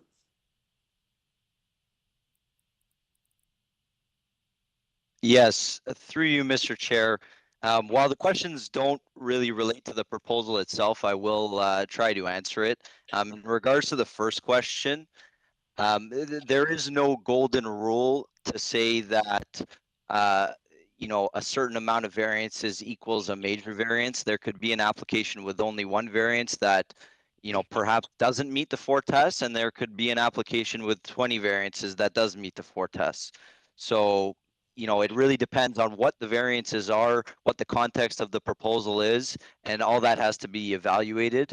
And then in regards to the second question, I wholly agree with you, Mr. Chair, that every application is to be dealt with on its own merits. There is, in the world of planning, there is no such thing as a precedent. However, the City of Toronto official plan for areas designated neighborhoods does speak to, you know, respecting and reinforcing the prevailing character of the neighborhood. And therefore, we do the C of A decision research to demonstrate that, you know, there are, if the research does demonstrate this, to show that there are dwellings in the neighborhood or whatever it may be that is consistent with whatever we are proposing. And I will submit, sir, just to conclude my remarks in regards to the comments from the neighbor at 81 Willingdon. It is my professional opinion that the variances are minor. In my opinion, they all meet the 4 tests. And if the committee would like, I can go through some approvals and I can go through some of my justification for the variances, but I don't think that is entirely necessary. Thank you, sir. Any questions for Mr. Eagleman or the neighbor, or is someone ready for a motion?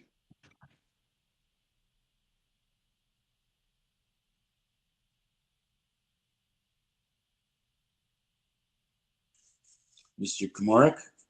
Yeah, I'm good to go with the motion, and I am satisfied that the application as revised does meet the 4 tests, and would therefore like to move approval, subject to the planning condition and subject to the 2 forestry conditions, 1 and 2. Okay, thank you. Seconded for Mr. Komarek's motion. Mr. Palmer, thank you. All in favor? Unanimous approval. Thank you, Mr. Eagleman, and thank you to the neighbor, Mr. Kuhlman, for your participation as well. Okay, item number 12 is 21 Friars Lane. It's an application to construct a new detached dwelling with an attached garage. And there are 10 variances. We have supporting materials, 2 sets of those. Planning, he's recommending refusal or to impose a condition of approval regarding the building height in the front and main wall heights. Urban Forestry is looking for a refusal or condition 2. They want variances 1 and 10 refused. The neighbor at 19 is in support through its agent, Michael Flynn, who I believe is present on the line, as well as the neighbor at 17 Aylesbury, and Mr. Gornick, who is the agent for the applicant. In the additional materials, we have 2 further letters of support, and we have transportation advising they have no conditions. Okay, so we do have a planning refusal or imposition of conditions. And so the first speaker will go to Mr. Gornick, then the agent for the applicant, to make a presentation. Mr. Flynn, I see, is on the line. We've already heard that they're in support, and we have the other neighbor. Mr. Chair and members, I 17. do want to confirm all area residents are present on the call at this time. Thank you, Mr. Wills. Okay, so let's go to Mr. Gornick. Hi, Anthony Gornick here. I'm the agent for 21 Friars Lane. We have been retained to design and construct a new home at this property. And after completion of the design drawings, we now require 10 minor variances. We are aware of Planning Department staff report, and based on this, we respectfully submit a modified variance that addressed the roof height. Originally, our file had an 11-meter roof height, and we modified our design to come down to 10 meters. So the maximum permitted building height for this site is 8.6 meters. And as noted, we now recommend, we seek a variance for a 10-meter roof height variance. The site also has a maximum wall height of 7 meters, and we propose our wall heights to be 8.02 meters. The challenge with this site is the topography. So currently, the topography from the street traveling back towards the rear yard, there's over a 3-meter differential. So when we establish our average grade along the side lot lines, it does impact our siting. So when we establish our first floor height and our garage elevation door height, so we would have a positive drainage from the garage towards the street, which is also a requirement. It does impact our overall siting of the house and the relationship for our heights when we sort of review our roof height and wall heights. There's also a variance for a rear yard platform, and this platform variance is also subject to this topography challenge specific to this property. We also seek variances for side yard setbacks. The aggregate side yard setback requirement is 6 meters, and we propose our setbacks of 2.6 meters and 2.37 meters for an aggregate of 4.97.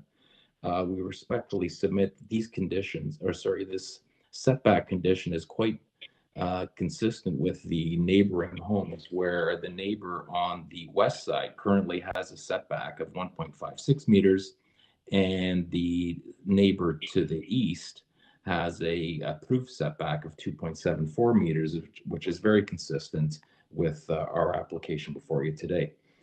We also seek a variance for GFA. The GFA, the allowable GFA is 465 square meters, or 28% of the lot area. We propose a GFA of 635 square meters, which is 37% of the lot area. In our research, we have seen previous variances granted for GFA that do come up and slightly exceed 37%.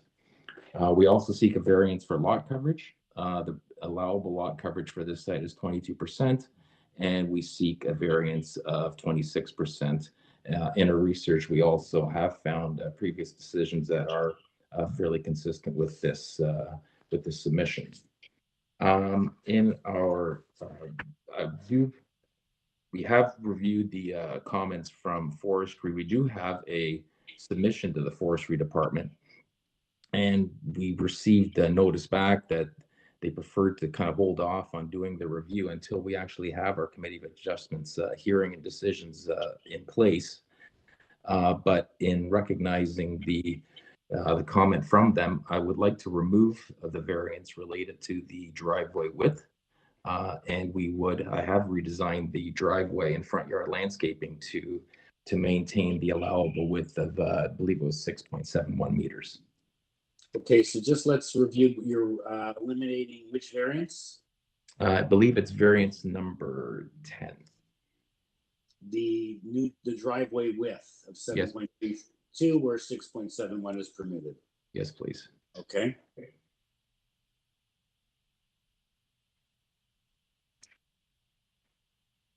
Have you finished your submissions or? I have, thank you. Okay, thank you, Mr. Gornick. Any questions from Mr. Gornick before we hear from the neighbors? Okay. No questions? Okay, in that case, the first speaker is Michael Flynn, representing a neighboring property. I believe we also have a letter from Mr. Flynn as well. Good morning, Mr. Chairman and members. Morning. We've had numerous discussions with Mr. Gornick and the owners.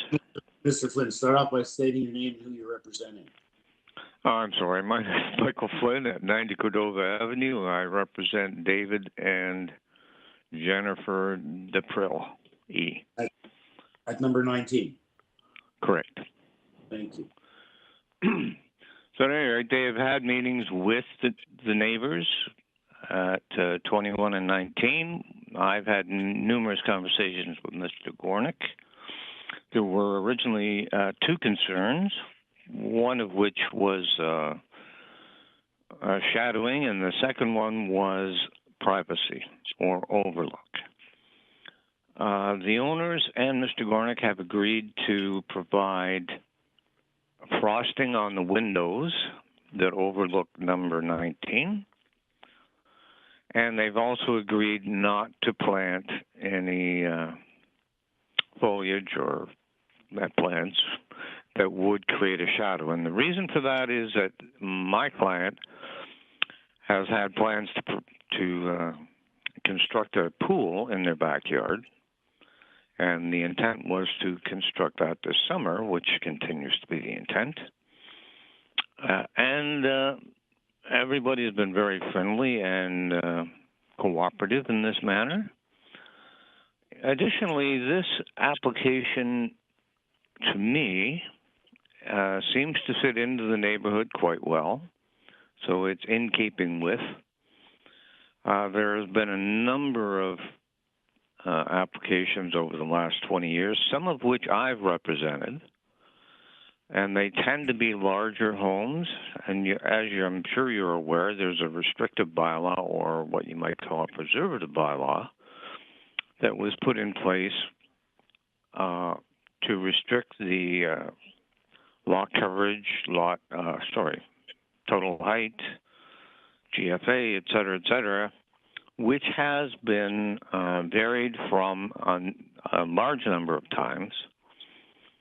And you'll note that there is no objection from the Homeowners Association, which has always been a very strong proponent of the preservative bylaw.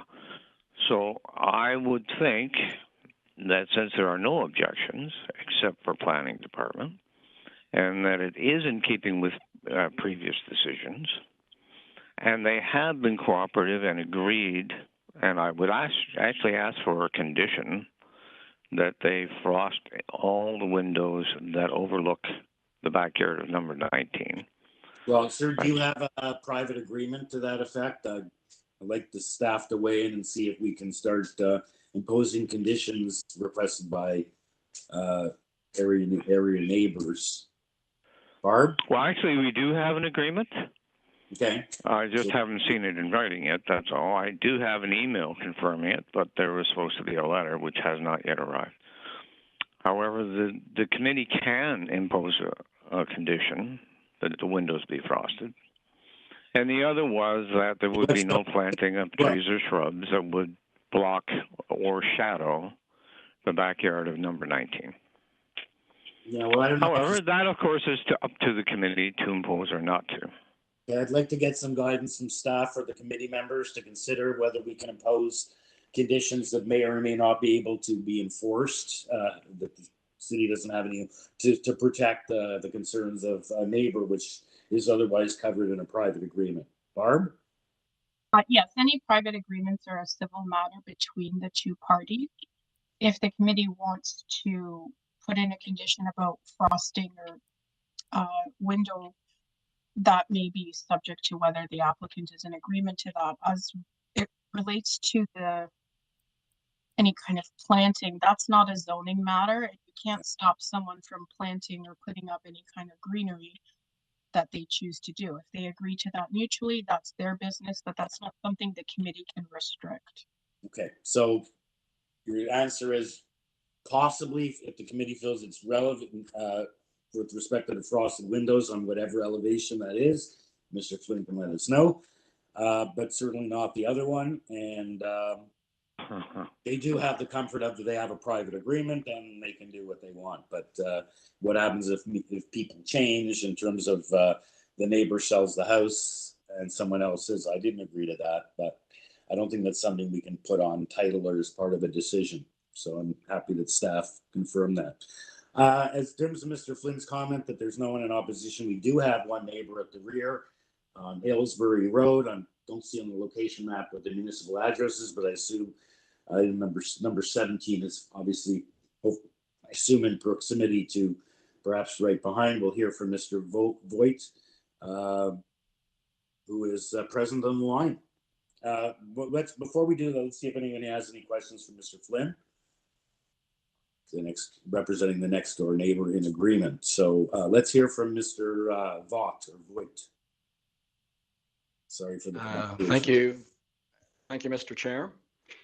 Good morning, Mr. Chair, members of the Committee of Adjustment, city staff, Tony Gornick, ladies and gentlemen. My name is Hubert Vogt. I live at 17 Aylesbury Road, which shares all of its rear property line with that of the subject property at 21 Friars Lane. I have lived there for 10 years. Ramona and Justin have been my neighbors for 5 years. Before that, 21 Friars Lane was owned by Julia and Stephen Kovacs for a long time. Ramona and Justin have been good rear neighbors of mine. I met with Ramona and Justin shortly after receiving the city's notice of their application to the Committee of Adjustment for 10 separate variances to the zoning bylaw, and also met with Mr. Gornick, their agent design builder. I appreciate them explaining their plans to tear down the existing house at 21 Friars Lane and to build a new one in its place. I am pleased that Ramona and Justin are redeveloping the property, which has not seen substantial updating in decades. They have chosen a talented designer and builder whom they have worked with before on another property in central Etobicoke. Their plans for 21 Friars Lane are, in my opinion, audacious and beautiful. But the reason we're here is because their proposed plans require 10 separate variances, including height, exceedances, and these Mr. Gornick has gone through, so I'm not going to repeat them. As the direct neighbor to the rear, I'm the most impacted by the excess heights being proposed. I appreciate the efforts of the applicants to mitigate the height of their new home by using an attractive mansard, chateau-style slate and metal standing seam roof. However, their proposal replaces a house that presents to the rear as a typical 2.5-story home, with a house that presents to the rear as an overheight 3-story home with a large terrace that is just shy of 11 feet from the ground. Mr. Gornick told me that he's not surveyed the height of the ridge line of the existing roof, but he estimates that the top of their proposed new roof will be only 3 to 4 feet higher than the existing one. Given that the first floor elevation of the proposed height will be about the same, and the extra height comes from the proposed 11-foot ceilings on the main floor, 3 foot more than existing, 10-foot ceilings on the second floor, 2 more than existing, and the 1-foot-2 ceiling at finished floor, which adds a few more inches. But the overheight is reduced by the use of a mansard-style roof that absorbs some of the height of the second floor. The bylaw permits the highest point of the roof of Justin and Ramona's new home to be 8.6 meters above established grade. That converts to just shy of 28'3". They have requested a variance to allow up to 10 meters height, 32' 9 3/4. Based on my walks through the Thorncrest neighborhood, the proposed 10-meter height would be among the tallest in the neighborhood. Mr. Gornick has provided me with a shadow study which shows that even in December, when the sun is lowest in the southern sky, the proposed new height will not shade my sunroom, although he wasn't able to tell me whether this was on the 1st of December or the 23rd of December, which would, of course, be the worst case condition. Mr. Gornick also informed me that for the neighbors adjoining Thorncrest, a maximum of 9.5 meters is allowed. I therefore think a reasonable minor variance in this case is appropriate, such that the highest point of the roof would be 9.5 meters above grade. I note that 9.5 meters, or 31'2", is 10.5% higher than the bylaw maximum of 8.6 meters. This reduction of 1'8", I think they can easily find space without impacting the wow factor of Mr. Gornick's design. The other height variance relates to a large first floor terrace, which runs across most of the rear of the home. The main portion of the proposed terrace extends 12 feet out from the rear wall and is thus 3.1 meters, or just shy of 11 feet, above the ground at its edge away from the wall. This is 2.11 meters, or just shy of 7 feet above the bylaw allowable. Given the substantial grade difference on the property, I think this particular case of an exceedance of up to 1.83 meters, or 6 feet, would be appropriate for a maximum terrace elevation of 3.03 meters, or just shy of 10 feet above the ground. This could be achieved by reducing the basement floor to ceiling height from 9 feet to 8 feet. The side yard setbacks are substantially less than what the bylaw allows. And I think that's already been addressed to some extent by the neighbors, although I know one neighbor is not present at all, who may be impacted. The gross floor areas and so on, I really don't have the expertise, or have not been able to do the research to know whether those exceedances meet the 4 tests. So I'll leave that up to the experience of the committee members. And so with that, I'll turn back to the committee, and I'm available for questions. Okay, thank you, sir, for very good submissions. I see we do have supporting materials and plans. Perhaps we can get that on the board from Mr. Gornick, showing the house sort of renderings between the 2 neighboring properties. It obviously doesn't show you in the rear. So you're saying, I guess the summary of what you're saying, you would like to see the height brought down by a 1.8 foot reduction, expressed in meters, I guess, from 33 feet down to 31.2, 1.8 foot. I don't know what that is in meters. And you're pointing out that the plans, that as far as you've been able to figure out, has an 11-foot main floor height, 10-foot second floor height, basement 9 floor height.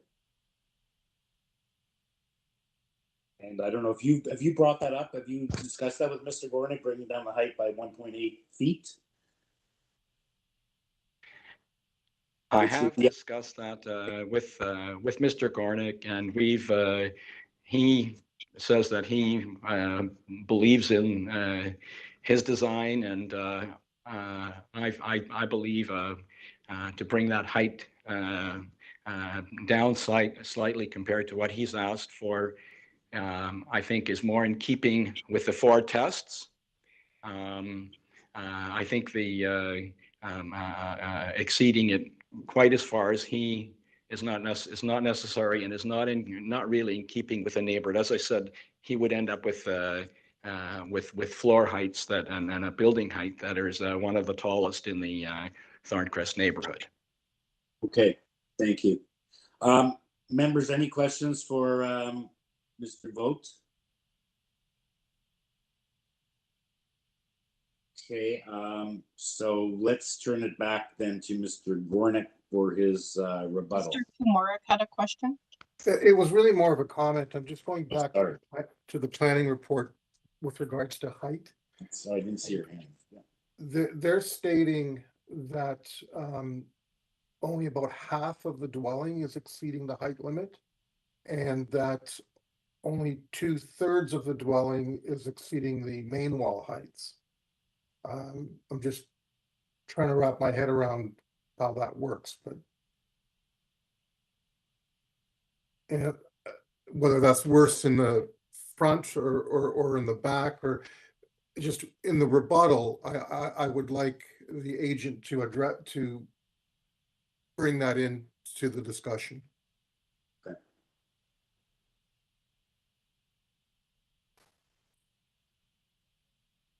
Okay, so yeah, so their fallback position is related to that question of the heights being half, and that's why they want it tied to plans, not just giving approval for the height variance without clarifying or making it clear that They it don't want a blanket approval, which you know, we can understand, but I just want to know whether that height issue is more egregious in the back than it is in the front, or how that relates to topography. and how it relates to the neighbor who's been present with his objection to the height. Correct. So that's a good point, whether the 2/3, 1/3. I think the reason they mention it is why they want to impose the condition, because otherwise they could do the height across the entire property. It obviously would affect the GFA and other matters, but I think that's why they're asking for that. So I agree. Let's hear from Mr. Gornick on that issue, and whether it be height that offends the bylaw is more in the back or the front in terms of the comments made by the neighbor at 17 Aylesbury. Okay, back to you, Mr. Gornick. So I guess when it's specific to this property, I mean, if we had a property where the topography was fairly flat, and it would be easier for us when positioning the height of the house and how the drainage patterns would work. So if we were to lower the property, I would still be able to lower the first floor height. I'd still be able to illustrate like manageable drainage patterns, but the front lawn water would be traveling to the back corner. So, and that would require another variance. We'd have a variance for driveway slope or garage entry slope and how that relates to the street. So in citing the property and establishing the first floor height, we did have to raise the front first floor and garage levels up, which actually posed a challenge. So when we established our roof height of 10 meters, there are variances within Thorncrest that are that. There's one at 72 Thorncrest that obtained 10 meters as a roof height. So I don't think we're out of keeping with the massing of our proposal. And, you know, the comment from planning. So if we were to look at the front or the rear elevation, the rear elevation overlooking the neighbor's rear yard, on the right-hand side, we have a portion of the home that is a little taller with our roof heights, and then the roof lines actually travel downwards as we're going to the left. So in the planning report, not the entire home is subject to wall height, and that's for the front elevation or the rear elevation. As far as roof heights, a good portion of the roof has a mansard type design. So if you were physically in the front or in the rear looking back at the home, I'd say about a third of the roof will not be seen, which actually does mitigate massing and visuals. And that could be for the residents in Thorncrest or some of the residents in Princess Anne Manor that would be looking at the home from the rear. So I feel that this is appropriate, and that's sort of our submission. And I hope I've answered the question. Okay, so thank you for your rebuttal. Any further questions? Mr. Comeric, you have your answer for what you're seeking from Mr. Gornick in terms of the massing. And okay, so if there's no further question, let's take it into committee for a decision. Any discussion? And is someone ready to make a motion? Just one more question, and it's whether we're going to get into the frosted windows should we approve this. And are we looking at all of the windows on what would be the east elevation? And is Mr. Gornick in agreement with that? Good question. Yes, we've had discussions between Mr. Flynn and myself, and my clients are in agreement with frosting the windows along I guess it'd be noted on the right elevation, drawing A09, So that would be the elevation that overlooks the neighbor to number 19 Friars Lane. So my clients are in agreement, and they're more than happy to do so. Okay, and we heard about something with Mr. Flynn about some private agreement because as we've heard from staff, we can't start imposing limits on vegetation, but if there's a private agreement, perhaps they can get some, at least while they're still the owners of the property, some comfort from that. So is there going to be an agreement or something reduced in writing to Mr. Flynn in a letter? Or that's something really, it's not before us. Members may make the motion about the frosted windows, but certainly not about the allowing any vegetation to provide great shadows on your neighbors, on your client's property or Mr. Flynn's client's property. Well, I have sent an email to Mr. Flynn, but I can draft a formal letter, and I'll make sure that I have my client. I just wanted to know because he did raise that issue. Yeah, So no, that's between the two parties. We are in agreement. Okay. Mr. Gornick, the frosting, is that just for the second floor or the whatever top level windows or the basement, main floor, and second floor?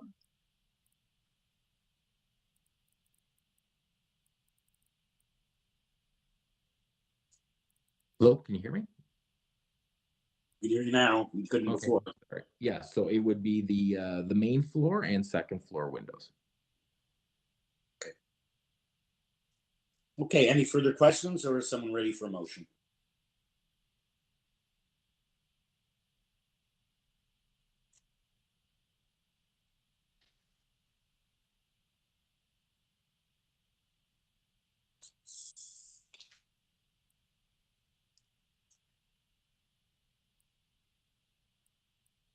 Well, I'm ready to make a recommendation, move a motion for approval of the variances as revised, removing variance number 10 for the driveway width.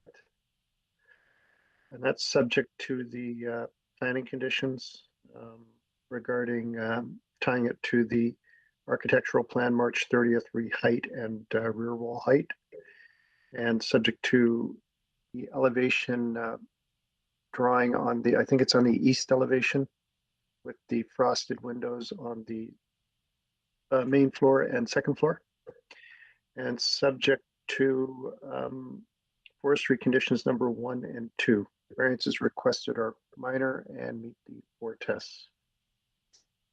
Okay, thank you, Mr. Palmer. Seconded for Mr. Palmer's motion.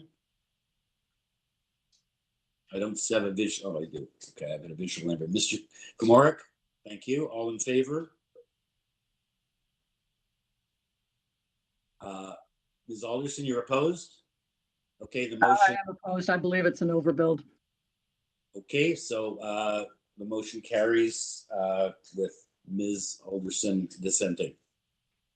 Okay, thank you to Mr. Gornick, Mr. Flynn, and Mr. Vaught. Okay, members, staff, it is now 5 to 12. We have 6 more applications this morning. 15 has been, so do we want to take it? We only had a quick 5-minute break, and does anyone want a 10-minute break at this point? Okay, so let's convene back at 12:10. Thanks, Does Mr. that Chair. work? That's great. 12:10. Okay.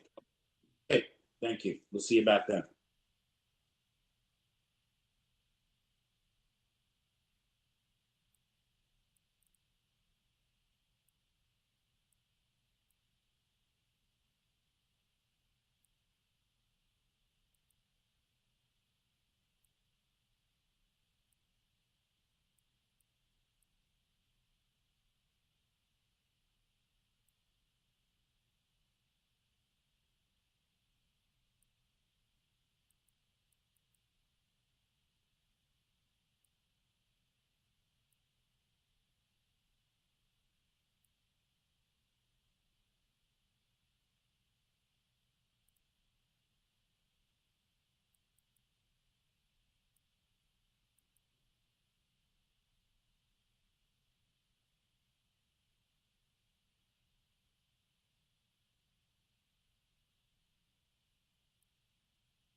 Okay.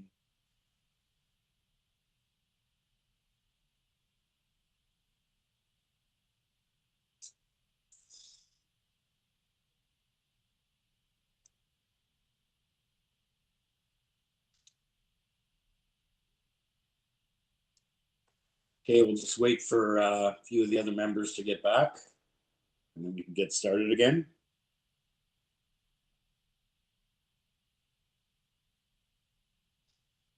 We're on application 1350 Cederland Drive.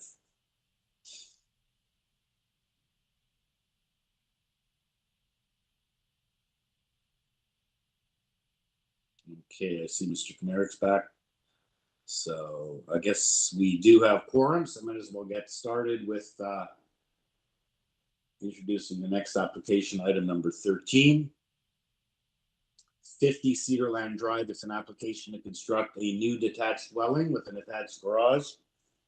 There are two variances. We have a previous decision, an arborist report, and urban forestry looking for conditions 1 and 2.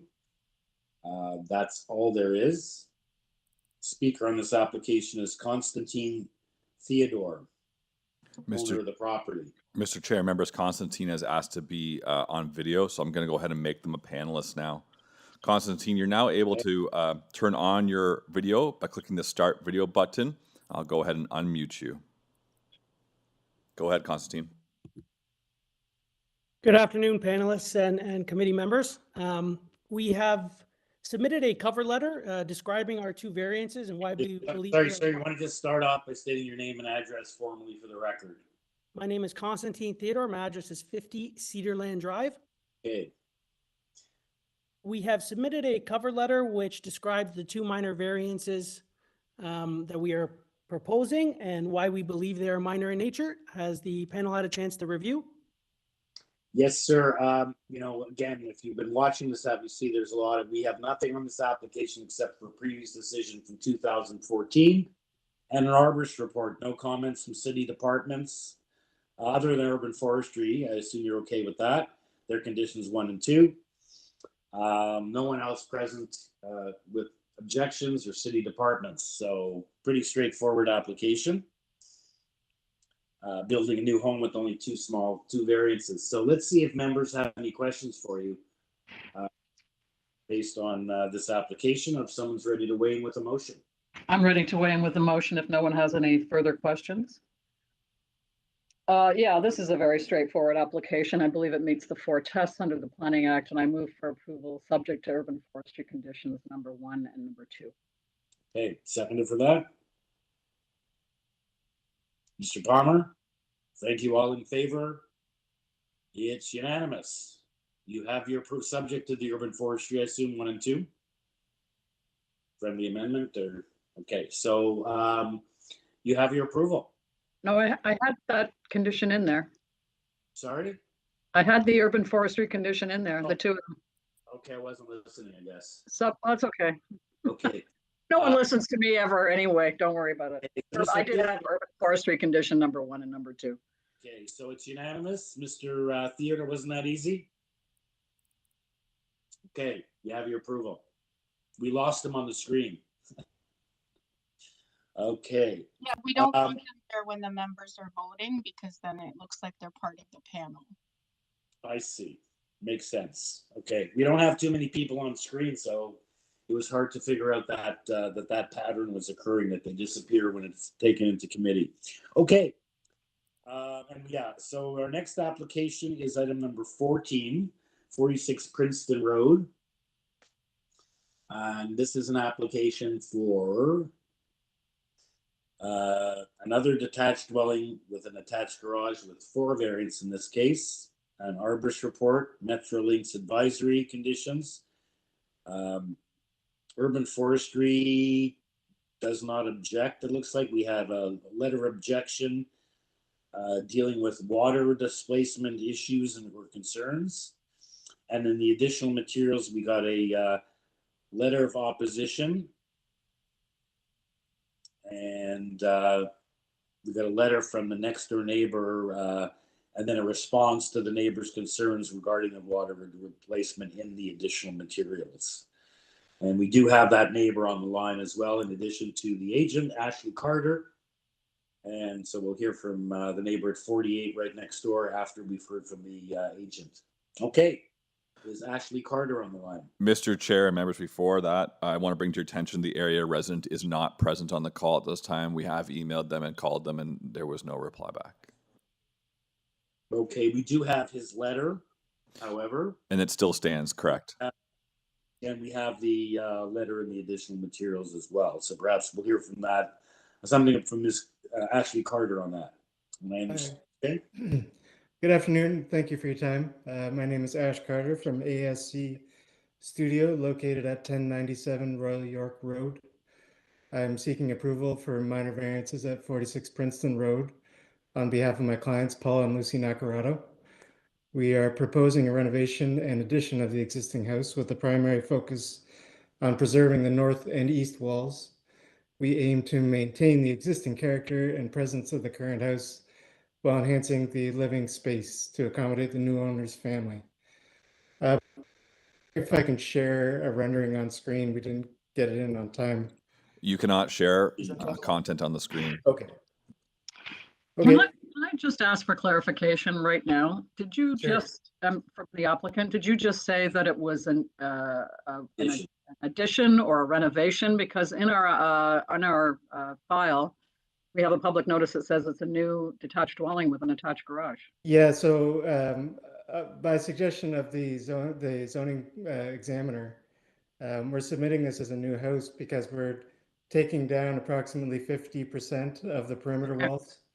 And so they felt like it was going to be too close, and they didn't want to get into a situation where we'd have to get a stop work order because we took down slightly more than 50% of the perimeter wall.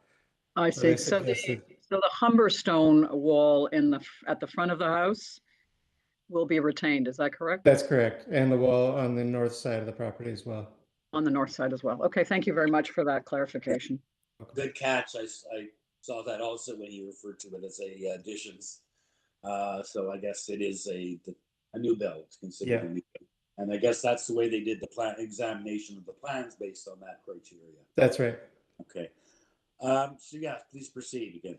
So and that's as part of your you know, I guess if you can touch on, you know, Mr. Romaine, I was supposed to be here. He did have his letter, and you have his. There was something in the additional materials that you responded to his concerns. So certainly, yeah. The neighbor to the north, they had a neighbor to their north do construction recently, which negatively impacted their property in terms of water mitigation efforts. And so they were just concerned that they would have the same kind of scenarios at this property during renovation. We are trying to keep the roof line more or less intact on the north side of the property. And of course, we'll abide by every zoning bylaw and building code bylaw that mandates that. And we've committed to meeting with them on site to discuss the water mitigation efforts with both myself and the contractor who'll be working on the project. Okay, so again, the fact he wrote that letter in advance, April 17th, and you responded, so he just wanted his concerns addressed. So I think you've sort of done that. And the Nacarados have met with them in person as well to discuss. Okay. Which seemed amicable. That's the people on the other side? No, the other neighbors seem to be all in support. Okay, yeah, this name is, I didn't hear Nacarado, this is Paul. The Nacarados are, sorry, the client in this case. Okay. The residents of 46 Princeton Road. Okay. Okay, members, any questions for Mr. Carter? Is someone ready for a motion?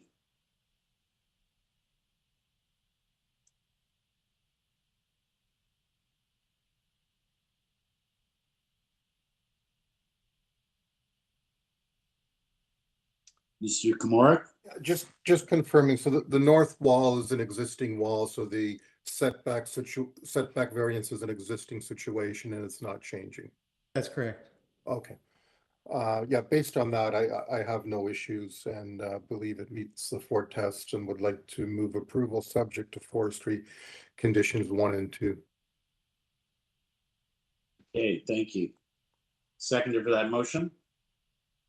Mr. Palmer, thank you. All in favor? Okay, you have another unanimous approval. You have your approval. Your very application has been approved. Thank you. Okay, item 15 was deferred, so we're on number 16, 140 the Queensway. And this is an application to construct a 6-story apartment building with 10 variances. And we have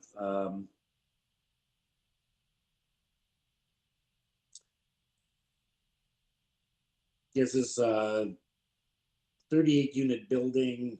We have community housing and the councillors' letters and support, and a few other housing advocacy groups, total of 3 letters. We have including the Member of Parliament, James Maloney, as well as the councillor, Amber Morley, in support. We have a bike parking explanation and a cover letter of the shadow study. And so this, in terms of the speaker, we have Andrew Vrana is the agent for the applicant, and we have a representative from the councillor's office, Matt Cook, on the line as well. And I believe that's it. Okay, so let's hear from the agent, Andrew Vrana. Thank you, Mr. Chair. My name is Andrew Vrana. I'm a senior planner at SHS Consulting, located at 77 Bloor Street West in the city of Toronto. And I'm here representing HouseLink and Mainstay Community Housing, which are the owners of 140 the Queensway. So the purpose of the application before you today is to construct... I just realized I forgot something very important. We do have a planning report with 3 conditions of approval, and transportation, I believe, is okay, as well as recommending approval on this. So sorry for that. It's just very important that we have a planning memo before us. Thank you, Mr. Chair. Yes. Not to skip too far ahead here, but yes, the purpose of the application is to construct 38 seniors affordable rental units on the Queensway, which would allow these members of the community to age in place. And the owner, HouseLink and Mainstay Community Housing, has 30 years of experience providing affordable housing on the Queensway, and they're actually also the largest nonprofit housing provider within the city. So, you know, we've engaged the local community, not just the councillor and organizations, but members of the public through an open house back in January, and integrated some of their feedback into the design. You know, we strongly believe that the proposal before you today will not only provide housing for vulnerable seniors within the community, but also allows them to really enjoy the neighborhood and improve a rapidly transitioning streetscape along the Queensway while still respecting the existing neighborhood to the north, which was a key part of our engagement. So we have a couple renderings of the proposed development as well. If we could skip forward, this is the view from the Queensway looking north. We've reduced some of the glazing to deal with some of the traffic noise coming from the Queensway, as well as some of the other uses to the south. This is a view from the northeast. You know, you can see we've integrated some step backs there and transition in height between the south side of the property and the north as it approaches the existing residential areas. Skipping forward, I think we can go past the site plan unless there's any questions, but you can see from the elevation there, the blue outline is the angular plane permitted under the mid-rise building guidelines, you know, which we've tried to adhere to here, although we do have a variance related to that, and they really show the transition. So ultimately, the variances we're requesting relate to 3 sets of site-specific conditions, which is first and foremost a very small site size. It's compact in area, only had 763 square meters. Zoning along this particular area of the Queensway has also not kept pace with the rate of development and sensibilities with the change in the neighborhood. And then, of course, the intended demographics, which are seniors, And so some of the variances relate to things like bicycle parking. And of course, we've provided alternatives for them. But many of the intended tenant demographic who would live here are not able to make the most of long-term bicycle parking. So we are pretty confident, very confident that this is good planning and this would be a community benefit. You know, without any letters of opposition or opposition from neighbors, I think you can see it fits in well, and people are pleased as far as we can grasp from that. And we are fully aware of the planning report on this and are in agreement with these 3 conditions attached as part of that recommendation to committee as well, Mr. Chair. Okay, thank you very much. Any questions, members? If not, I believe we have the representative from the council's office on the line, I guess, to weigh in with support. So we can hear from that individual. So is Matt Cook from Councillor Amber Morley's office on the line? Mr. Chair, members, we had some microphone problems, connectivity problems during the mic check with Matt Cook and their team. They are unmuted currently. Matt, go ahead. Sometimes it takes my my headphones a little bit to actually kick in. You know? Matt, you're very muffled and it sounds like you're very distant away from the speaker. Okay, hold on. Let me use a different microphone here. That has already improved significantly.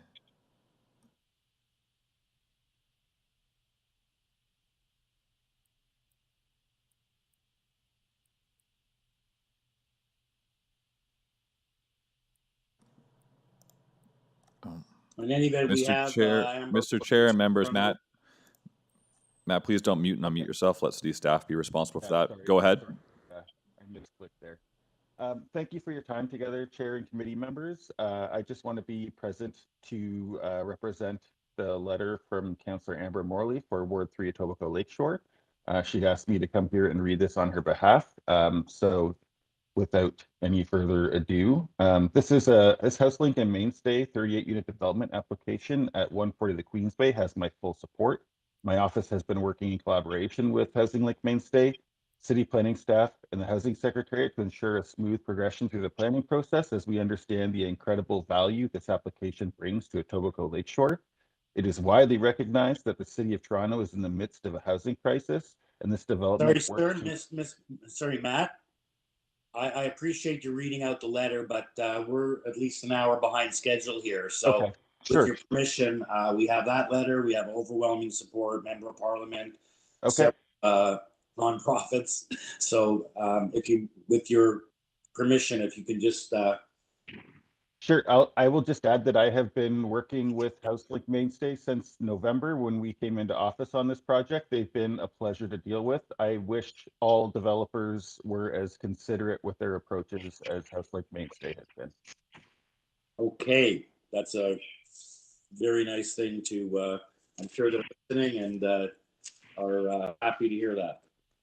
Okay, we're happy to hear that. So members, any questions either for Mr. Cook from the council's office or for the agent? Or is someone ready for a motion?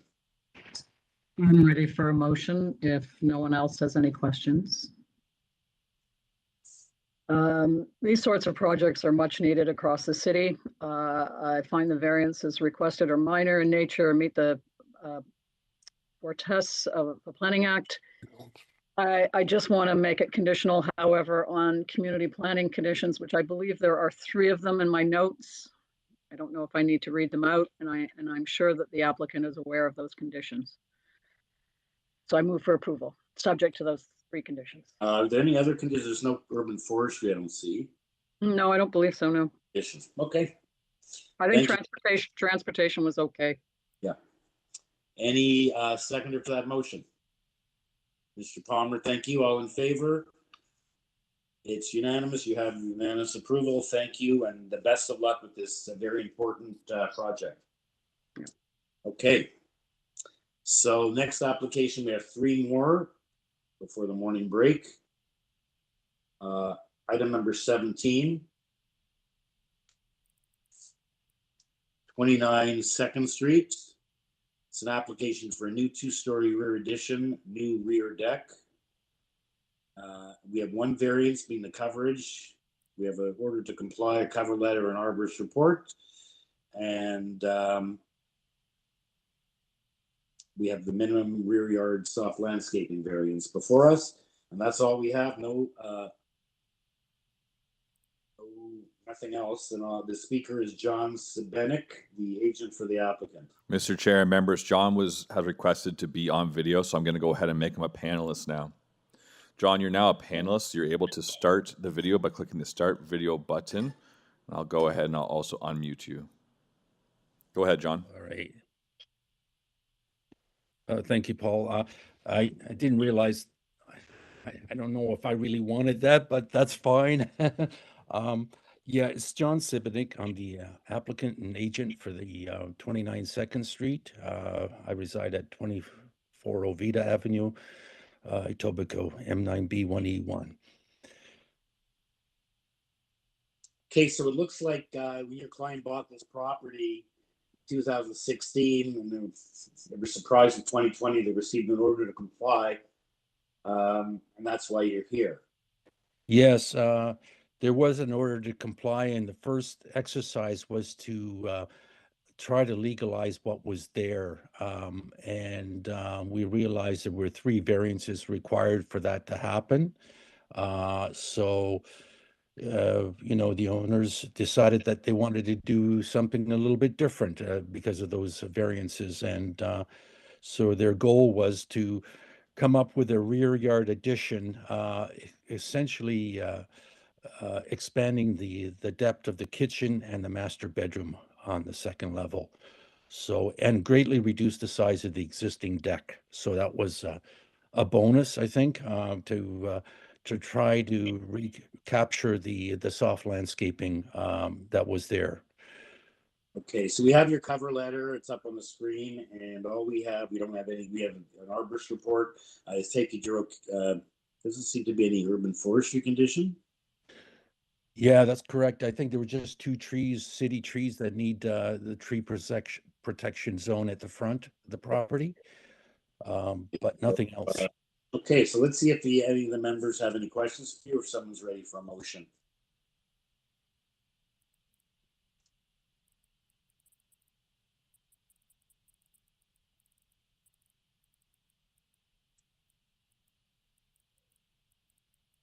No questions. I'm good for a motion if no one else has any. Okay, I think you're good to go, Stan. Yeah, I find the application to be very minor and meeting the 4 tests, and would like to move approval subject to, actually with no conditions. Okay, thank you. So, seconder for that, Ms. Alderson. All in favor?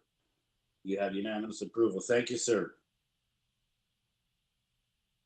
Okay, we can move on to item number 18. 186 Edenbridge Drive to construct a new detached dwelling with an attached garage.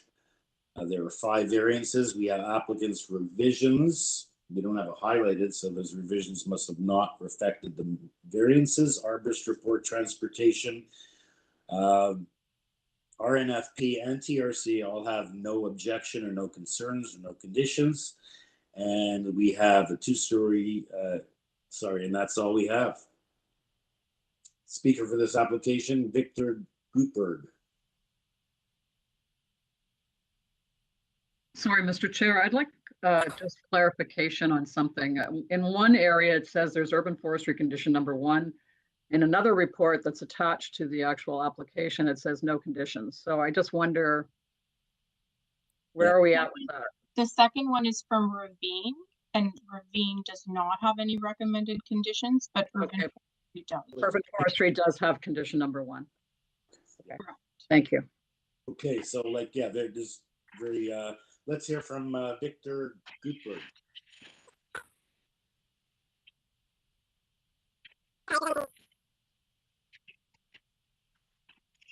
Victor, go ahead. Somebody on helium? It's Alvin. There's something wrong with your audio.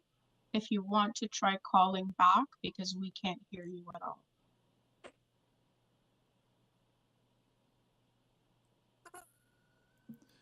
Mr. Chair, members. We can't hear you're saying. Victor is unmuted, but as we can see, it doesn't sound like we have a good connection with him. Victor, if you could log out and log back in, make sure you authorize to use your microphone. We'll try it again. Mr. Chair, members, Victor has dropped off the call.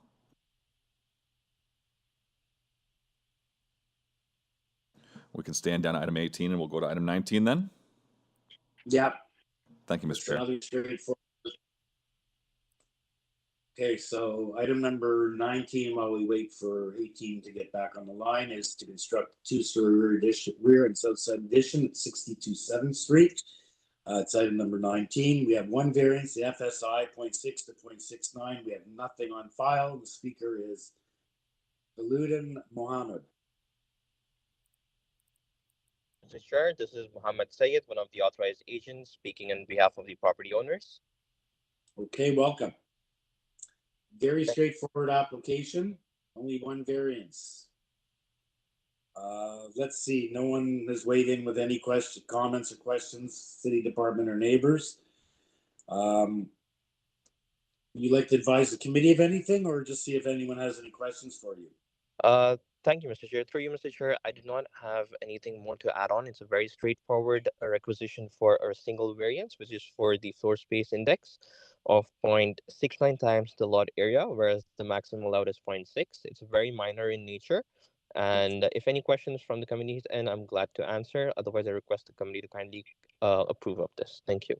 It's only about another 24, 25 square meters more than is permitted. Otherwise, there's no other variances on this. Members, any questions, or is someone ready for a motion? I'm ready for a motion if no one has any questions. I find this variance application very minor in nature. There's one variance. It's a small variance, and move for approval, subject to no conditions. Okay, thank you. Seconder for that.